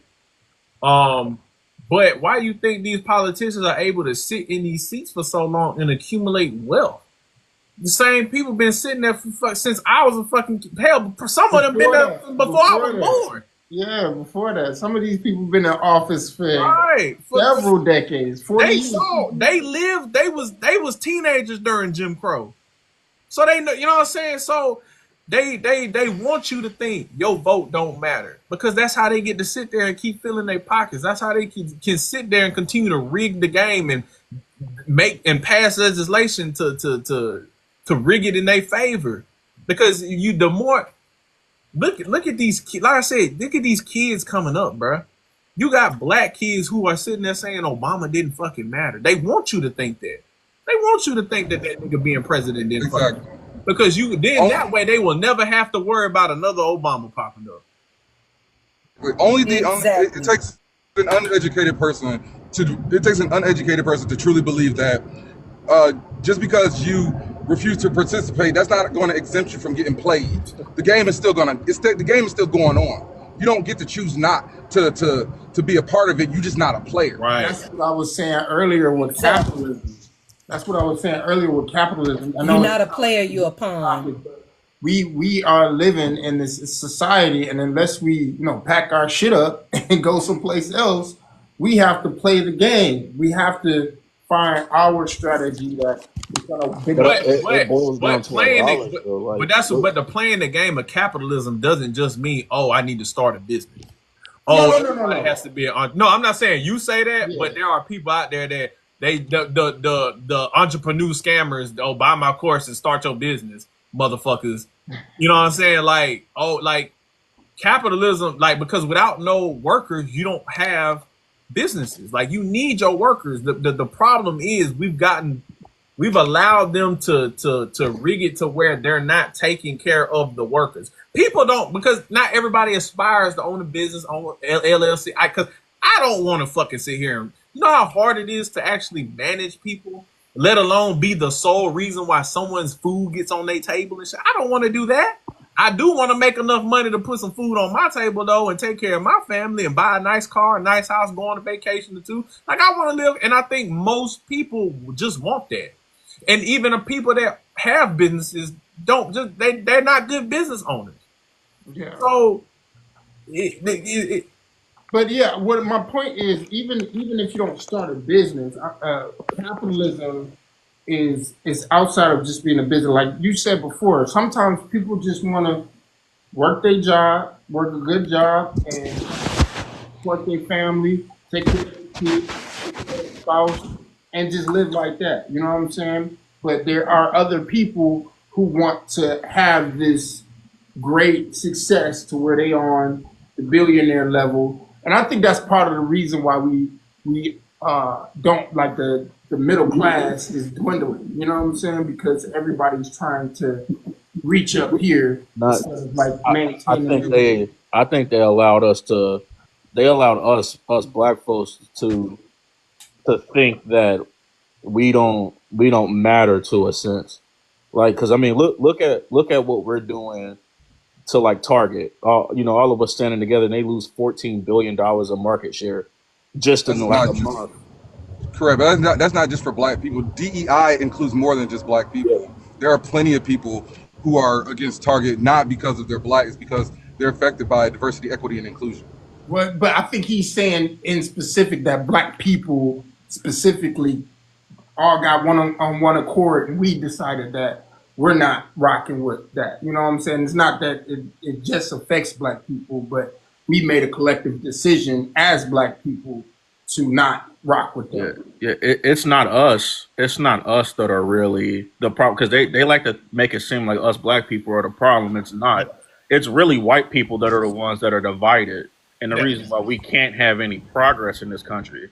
It's definitely. it's them. It's not us. But they like to point the finger at us because a lot of them don't want to stand up and say, "Hey, I ain't for this," but they'll play in your face. They'll sit up there and play in your face and say, "Hey, I'm gonna vote for Kamala," but when they get into that booth, they actually vote for Trump because they're scared of being outside of the herd. They don't want to be us. They don't want to be labeled as us. You know what I mean? Yeah, because if they believe that, because why if I had a leg up in something, why would I actively want to dismantle it? That's the quiet part that they never want to say. They'll play in your face, and they might even join us on a march or two, but how many of them actively want to dismantle the system that's in their favor? Right, I mean, nobody does. That's not even none of it. you know what I'm saying? I mean, because shit, even as a man, there's some benefits to being a man. Why would I actively fight against something that is there to benefit me? Like, how many people Yeah, have the exactly. moral? How many people have the moral compass or the integrity to say, you know what, that's not right. We need to dismantle it, even though it's benefiting them. Nobody who is in a position of power is going to willingly give it up. Look at men versus women. Like, even a white woman, Hillary Clinton, could not win the presidency because men are not going to, as a collective, willingly give up power. That's just not the way it's going to work.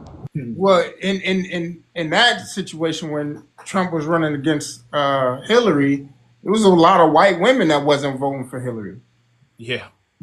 which is crazy, right? A lot of white women voted for Trump. So Yeah, which is the point I'm making. It's Yeah. not us, it's them. They're divided. Like, white women are the perpetrators of white supremacy. It wouldn't be there if it wasn't for them, because they're the ones raising the children and stuff like that. Right, but it's the thing about it is it's never going to be us as far as the catalyst, because we are the minority. We're no longer even the second place. Our population has not grown since the 50s, regardless of how many welfare queens are having babies that people are trying to say, because as a collective, black men are not aging. We're unaliving each other at a huge rate. Like, we have the lowest life expectancy out of any gender and sex, so that's a huge part of that. And then we're not growing as a population, and because of that, do you know there are more white women in this country than there are black men, women, and children in this entire country? We don't have the political fortitude that we believe that we have, or that we once had, or whatever, because we do not have enough of us there anymore. There are more white women than there are black men, women, and children in this entire country. Yeah. They're bringing in more white women and white men. Hey, Benny, thank you for having me up. Hey, everybody on the panel. That's good. That's good. Yeah, they're literally changing the laws right now to be able to bring in more white people from Ukraine, South Africa. They're trying to bring in more of them, right? Whenever we look at, was it Russia, Sweden, Norway, and there's another country, I can't remember. They're actively working to bring them into the country. Yeah, and that's Greenland? that's why this is all, like, that's the core of all of this shit. We can't have nice things, like Cameron said, because number one, they're divided, and white people would rather crash and burn this shit than let niggas get a piece of the pie. That, like, all the things we're arguing about them, everything we're arguing about them taking away right now, that the Orange Man in 2020, all that shit is right now, is things that white people actively had prior to fucking the Civil Rights Act. All of the federal entities, they were cool with free college before niggas had access to it. They was cool with public transit and their tax dollars going to bettering public transit and infrastructure. When niggas couldn't get on the bus or the train, they was cool with affordable housing and veterans benefits and shit. Like, they was cool with all of that shit until black people got access to it. The minute go look at all the public amenities and like parks and pools and things, that they literally filled pools with cement after the Civil Rights Act was passed, because they didn't want black people to swim. That's how they felt about food stamps, because they were the ones that were usually mostly getting food stamps, and as soon as they're the number one receiver of all of this shit. But they would rather crash and burn all of it and say, well, can't take their ball home and can't nobody play the game. Take their controller home because nobody can't play. If they can't be the only ones getting it. They don't care about. They would rather crash and burn it, because at the end of the day, the only people that are going to suffer are poor whites, and they never cared about poor whites. They've never cared. Poor whites are just their pawns in the big game. They use them to. That's it. And with poor white people, as long as they can say, at least I ain't black, at least I ain't Mexican, at least as long as I ain't them, I'm good. Right. That's why they want to stop the education stuff. Yeah, look what Lyndon Baines Johnson said. If you convince the lowest white man that he's greater than the highest black man, then he'll never notice when you pick in his pocket. Yeah, I was going to say there's a part of history that most people are never taught.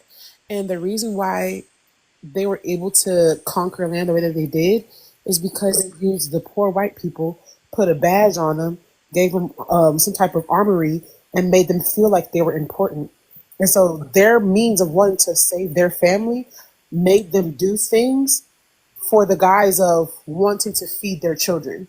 And that go back to our point earlier when John was in, when they was trying to say they didn't know, like some people actually believe the shit that they're doing is right. No, they don't. Yeah. It's not happening to them, so they don't give a fuck. No, And that's it's why their whole notion that I was arguing before when people was like, oh, well, if they like if they tried to turn the military against American citizens, like they would. No, they wouldn't. As a motherfucker who was in there, I will tell you right now that most of them motherfuckers would fall in line and do whatever the fuck the government told them to do, because at the end of the day, their family is protected.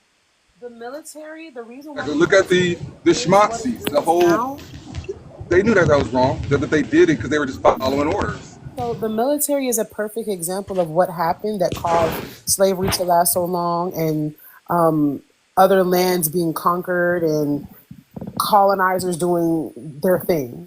The military is a perfect example. You have people who are millionaires, billionaires. They give people an opportunity to save their family or help their family to some degree. So, hey, I'll give you a certain amount of money if you come work for me. You come do everything that I tell you to do, and your family will be okay. And so the people sign their life away to this rich person while they do the dirty work for that person. And then these people are now being not even brainwashed. Some are brainwashed, some aren't. Some just know I have to do this thing to save my family. So it's either it's me or it's you kind of thing. It's people a morals battle. What are your morals? What are your ethics? What would you stand for? Kind of thing. So you have people who are saying they're here to protect the country and protect the people, but based off their own morals, if their leader tells them to turn on their people, they will do it to protect their quote unquote family or whatever they stand for. They wouldn't turn on white people. They would turn on everybody else. It wouldn't be, if the military was turned against us, they wouldn't be turning against white people. Like, No, they would. They would. I believe that They they would. would. They do. Actually, they already do it now. They Because always have. if you've ever listened or watched how people who are in a better place and a better position, white people, deal with a person who is displaced, who's also white, you will see it clear. They treat them like how they treat black people. Absolutely. They have no privilege as to why. They don't care. And they know that they lack knowledge as well. And so a lot of these people who are displaced, they'll go for anything, as to why a lot of them believed in Darnell, Devontae Trump, and the shit that he was saying. That's how they believed him. Go look into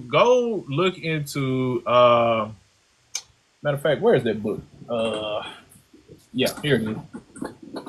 I only say that because, like, even like I'm here in Cincinnati, and y'all know what all happened the last couple weeks with those, with those people being here, and they were protected. Oh yeah, they showed the body cam of the cop that pulled them up. Well, after they left, the cop that went up because the guy left his dog, his service dog. Mm-hmm. Yep, they showed that camera footage. And they were protected, and I mean, like, I can tell you why. Oh, we They know were why. protected. Right? No. There's what happened? I I don't think I heard that story. Okay, okay. So I can tell you why they were protected. Basically, the KKK were doing a rally, and police were protecting the KKK from doing a rally. Saying the triple K. Just say triple K. Okay. That's why I didn't even want to say it. But that's why. So they were protected because just because technically that falls under the category of free speech, and as long as they had received permits, then technically they were not violating the law. That's why they were quote unquote protected by the police. That's why. Can That's why. tell me Because what happened? the- No.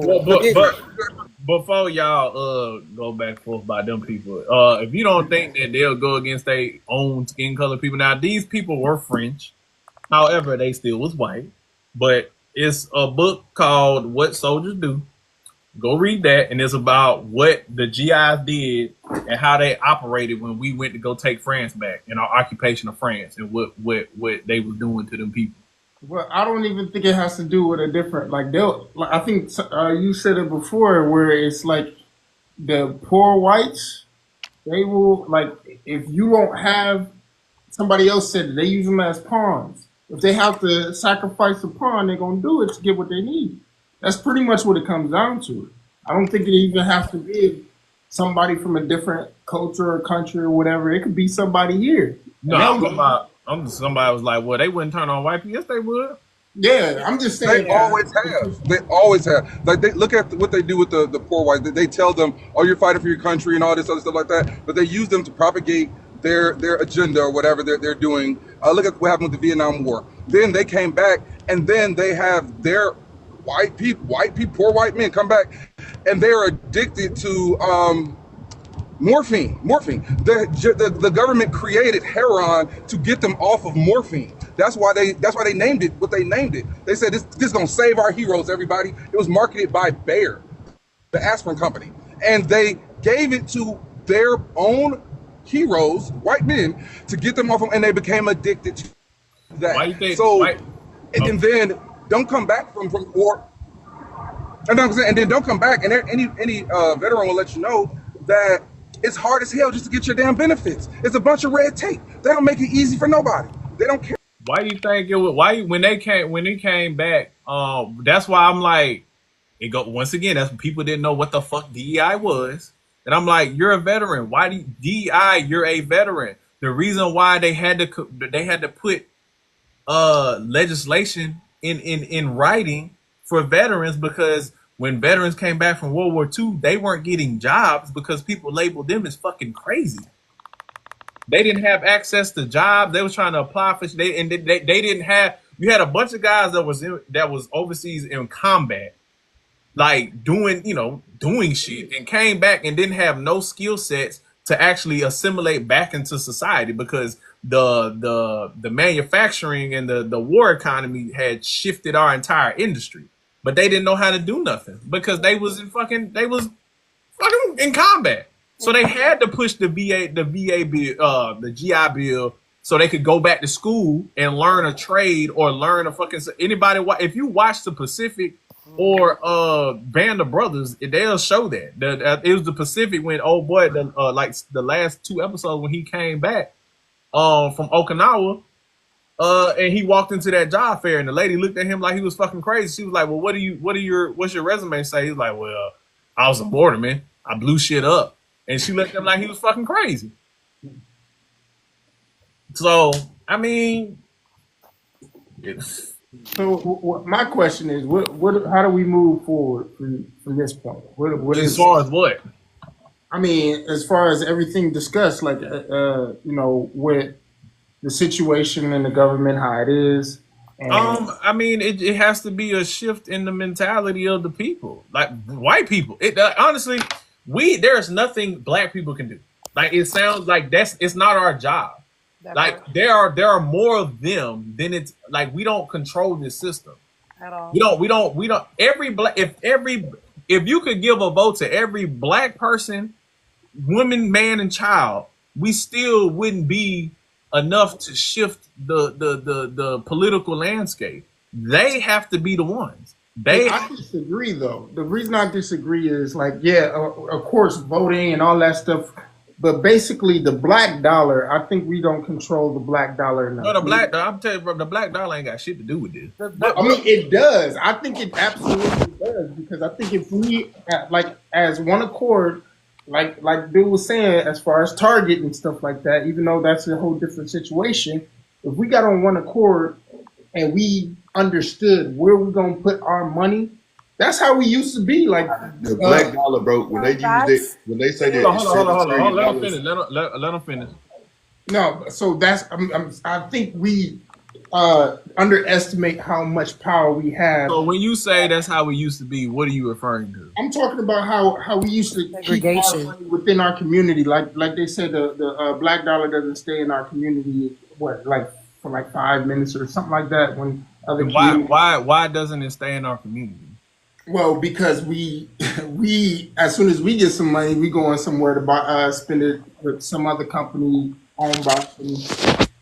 I'm just saying that That's not true. You do realize That's the not vast true. That's majority of not black true. dollars, the vast majority of black dollars goes to shit that we gotta be able to have, and you gotta buy it from somebody I'm else. talking about the Yeah, majority, when you our excess money, of course. That's what they taught but us when to you- believe. look, They I'm wanted gonna us to give it to you. believe When you that. break it down, you know how they say that $7 trillion is what black people spend a year.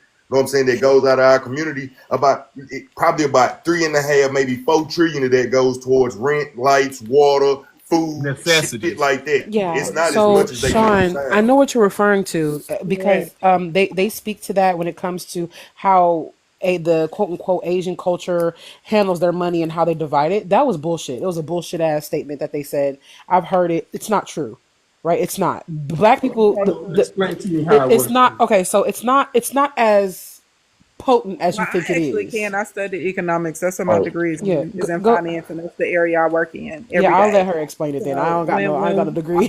when when we go all the way back to segregation, right?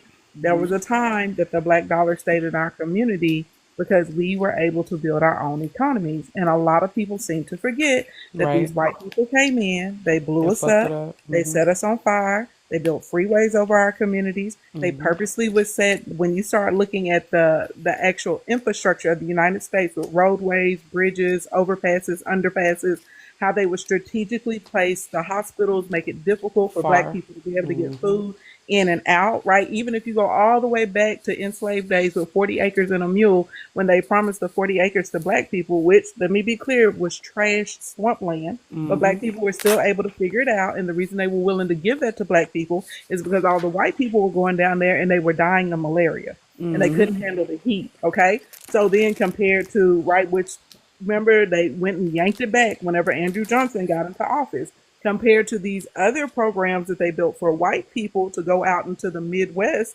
and gain land and get their share and their stake in America. And these people were allowed to keep that land for generational wealth. Now, come a little bit more into the future with me once we start getting into desegregation, right? And we start looking at the opportunities that black people are allowed to be given all the way down on the foundational level. So whenever we get into taxes that fund our schools, right? When we get into education, supplies, equipment, the ability to be able to go to colleges, right? Look at how they're taking Pell Grants away and all of that stuff. So now, if you are not allowed to be in that proximity, you're not allowed to have access to the technology and the education, you're not allowed to be able to get into these spaces. You have the bankers that are working against you, so you can't get a loan so you can go and buy a bunch of cell phone towers. You can't get a loan so you can buy a telecommunications company. You can't get a loan so you can build a manufacturing building that you can put people inside of your community in there to work. And this is not victimhood, this is just the reality of the situation. There's a lot of challenges. We have to play the game harder. So whenever you look at black folk in America, where's there a nationally owned black grocery chain? Where's there's nationally owned gas stations? Where's there's a huge internationally owned, right? When we look at communications, logistics, the shipping to be able to come into the United States, the brokerage, Textiles. right?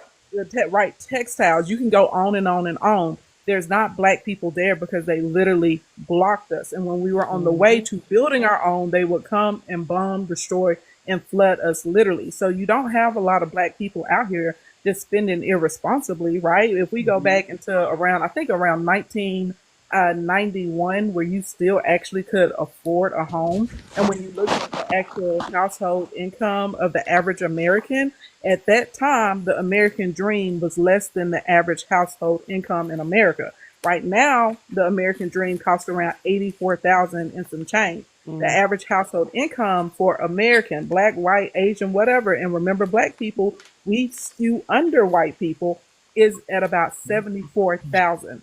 So literally, you can, even a white person in America right now can't afford the American dream. So when it comes back to black people being able to put their money in one place, this is not black people not wanting to support other black people. When you look at your actual necessities to live, there's not a black person that controls the timber logistics, right? Or the trade that comes in from the wood to be able to come and build houses or put up sheetrock. There's not a black person that's running, you know, the I can't think of the name of the natural material for cement. There's not a black person though, or a black company that we can all say, oh, we want our foundation built by this particular person. When you think about apartments, right, where people are staying, rent homes where people are staying, your cell phone. Is there any black person that owns the actual phone company where we can all say we're going to go out and buy this type of telephone? Much less black people owning the cell phone towers that transmit the signals on it, right? So it's not as simple as Black people need to spend more money on lotions and tacos and black owned restaurants. Black people are doing that. When we look at the infrastructure, 60 to 80% of the income in a black household is going to foundational living expenses. It's a numbers thing too. Like if our GDP is if our GDP is 30 million, 30 trillion dollars, and we only represent 7 trillion. It's still 23 trillion dollars that's not coming from us.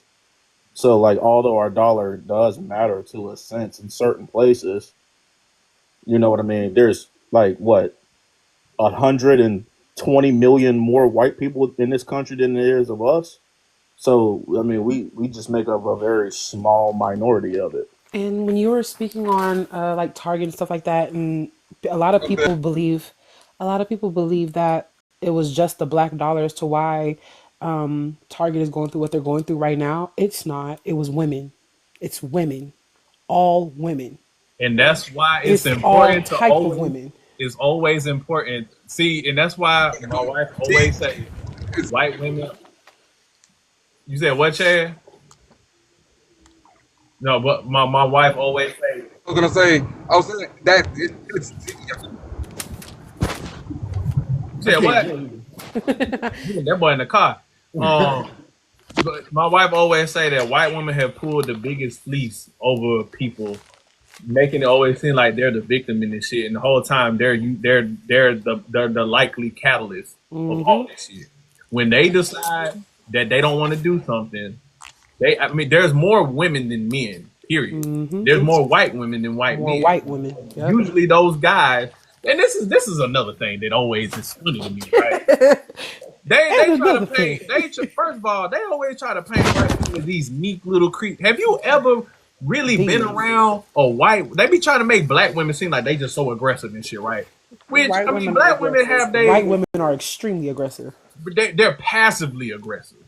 Yeah. Black women, see, that's why I can Microaggressive. always say I'd rather deal with the most attitude having aggressive black woman ever than deal with a fucking white woman, because I know how to deal with a black woman.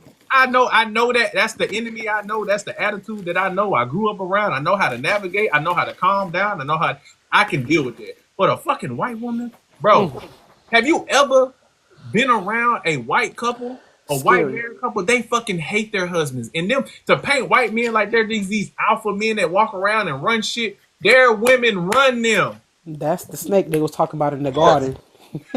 White hard. bro, But my white question is women run the fuck out of white men. exactly, and Why my you question think is they would so run based out and on go? What? What'd you say, Chad?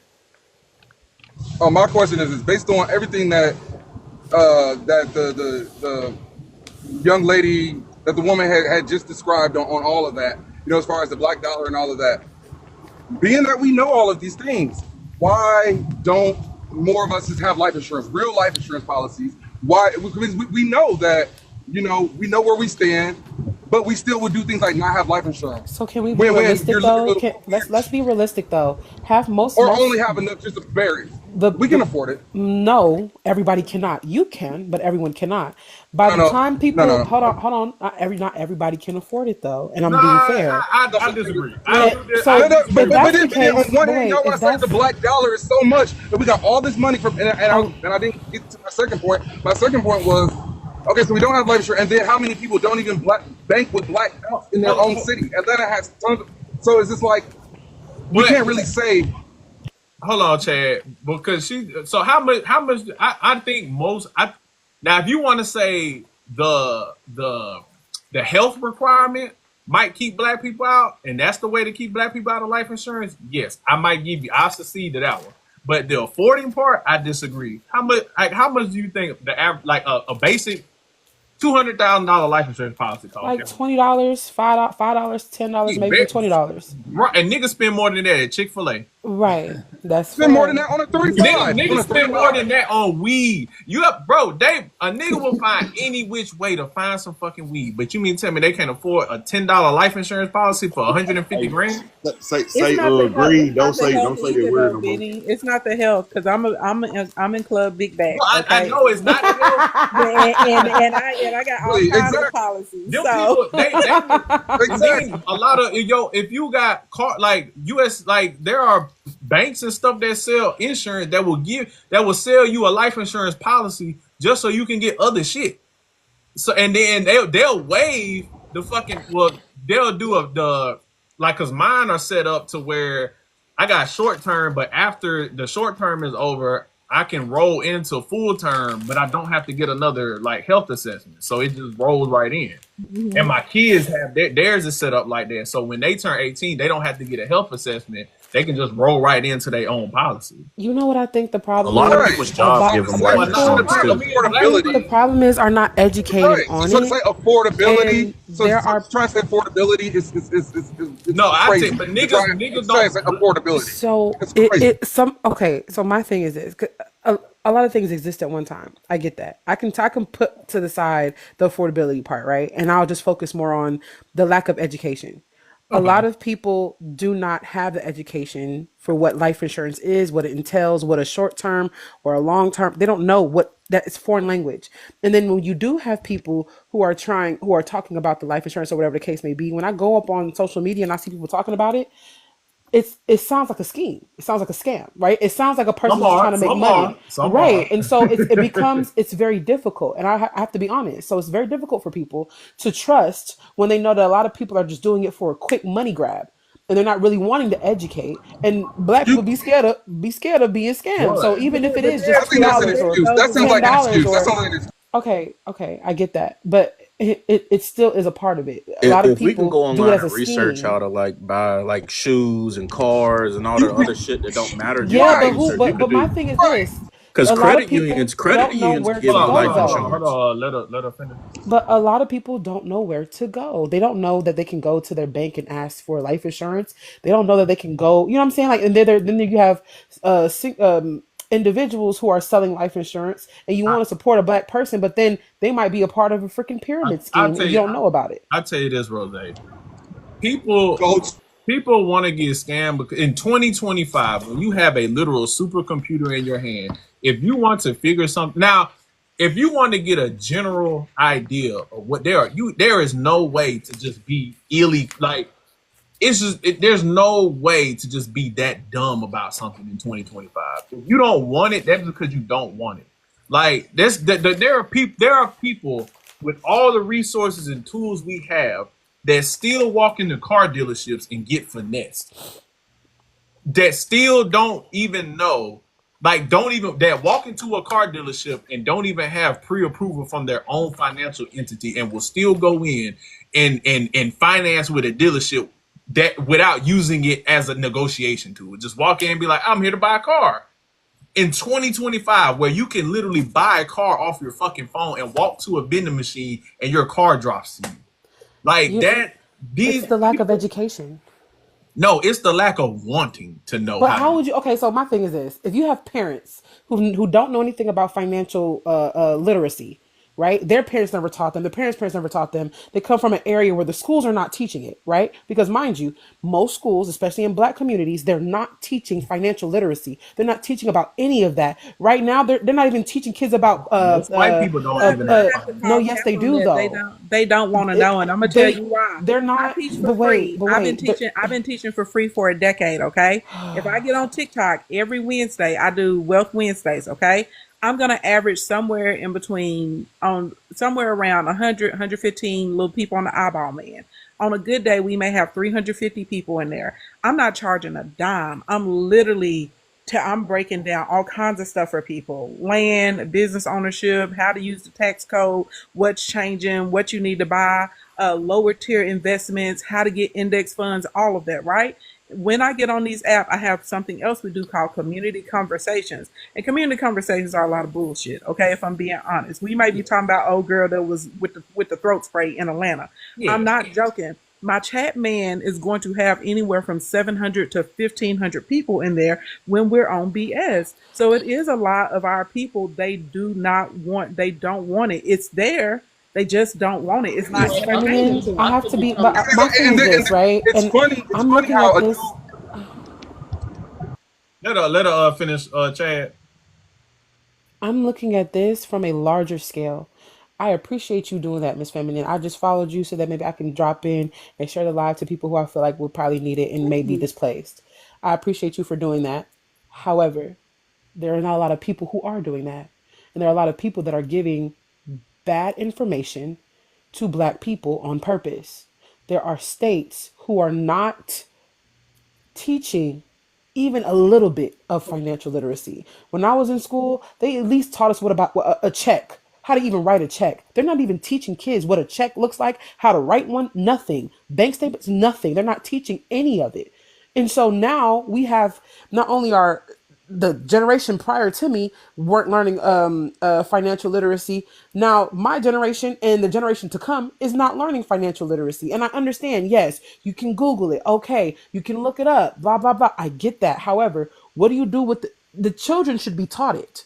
Because the YT people, the Asians, those individuals I'm in proximity to, the ones I'm in proximity to, they're teaching their kids financial literacy. And the black people I'm in proximity to are teaching their children to. They're like, but the general public, white, black, Asian, Hispanic, they don't know. Yeah, I don't I know was. why y'all think white people just know all these fight. Like the average American doesn't even have $1,000 saved in their bank I'm account. not saying that it's I I'm was not saying gonna. YT people are the only ones that are financially literate.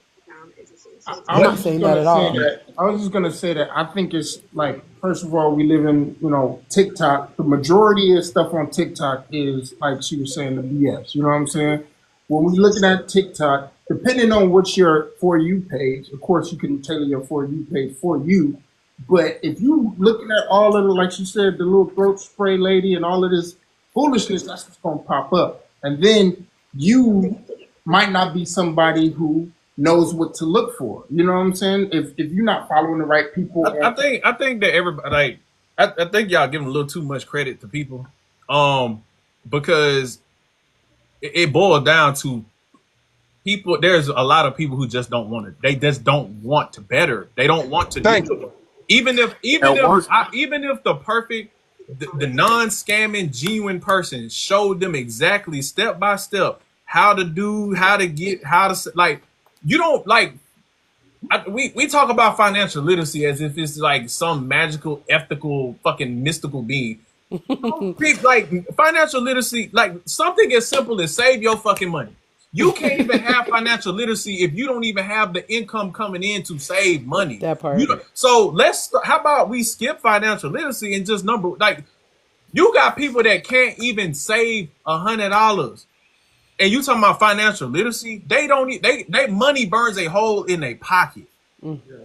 And even Yeah, like you got to hold like people my accountable. parents, my grandparents didn't know about stocks or ETFs or escrows and all. They didn't know that. But the one thing my grandmother and grandfather always told me, baby, save your money. Don't go spending all your money. Keep your money in your Hmm. pocket. That is financial literacy at the most simple level. Niggas don't even want to save money. I think the problem is the They don't even discipline, want because to to. even be able to save money, to even to do that, you have to have discipline. You got to be disciplining yourself, So that's what and the I'm saying. To discipline you starts can't. from a Yeah, smaller yeah, that's level. the It's a thing. So trying to teach it like and do that's what I'm saying. It boils down to the individual because the information is out there. I didn't know how to buy. I didn't know how to buy a fucking house. I didn't know how to negotiate on cars. I had to go seek that information. I had to go find the individuals and the people and learn and then go do it and put practical application to it. But none of that happens if I didn't want to do it. Exactly. Yeah, you got to hold grown people They accountable don't. for the They stuff that don't want they to hold do. anybody Like, you accountable. get too old. You get too old to not know how to be Even financially the literate. kids. I have siblings. I have siblings. Like I'm 28. I have siblings that are in their 20s. I got one sister that's a year younger than me, and I got a sibling that another sister that's 4 years younger, and I got a little brother that's like 6 years younger. But they're all in their 20s, right?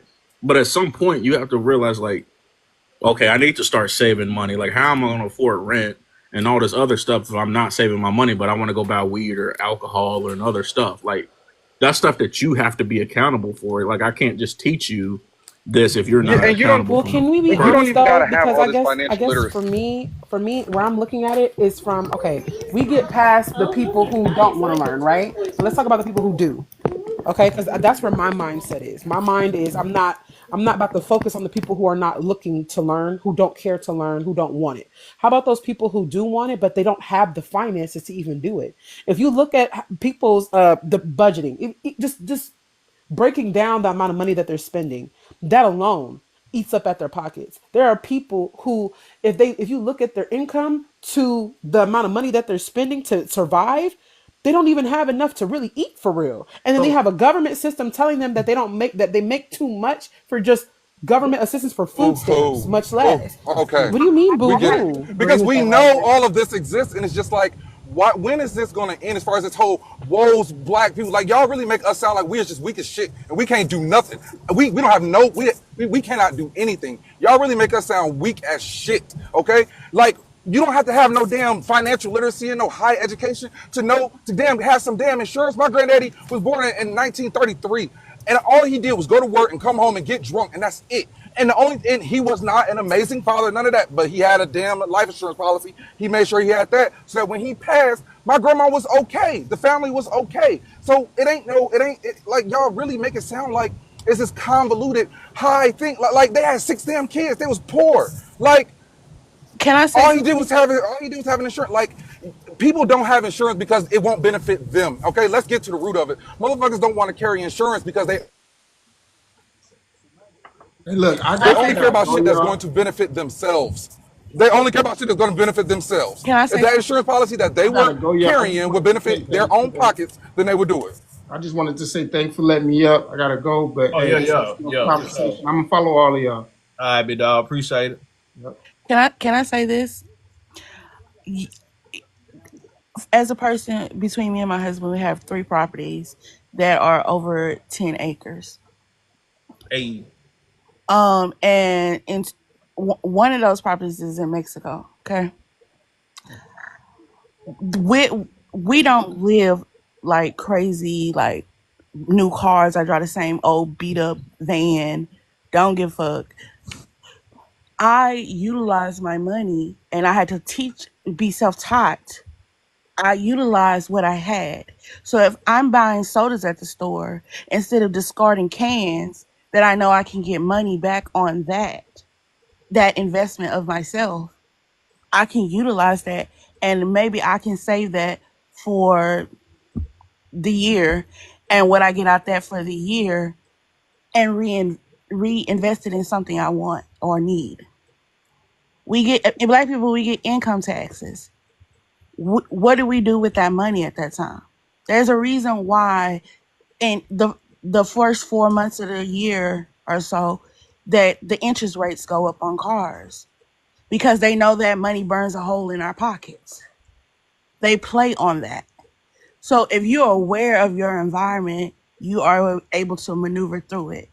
We've been doing it for eons.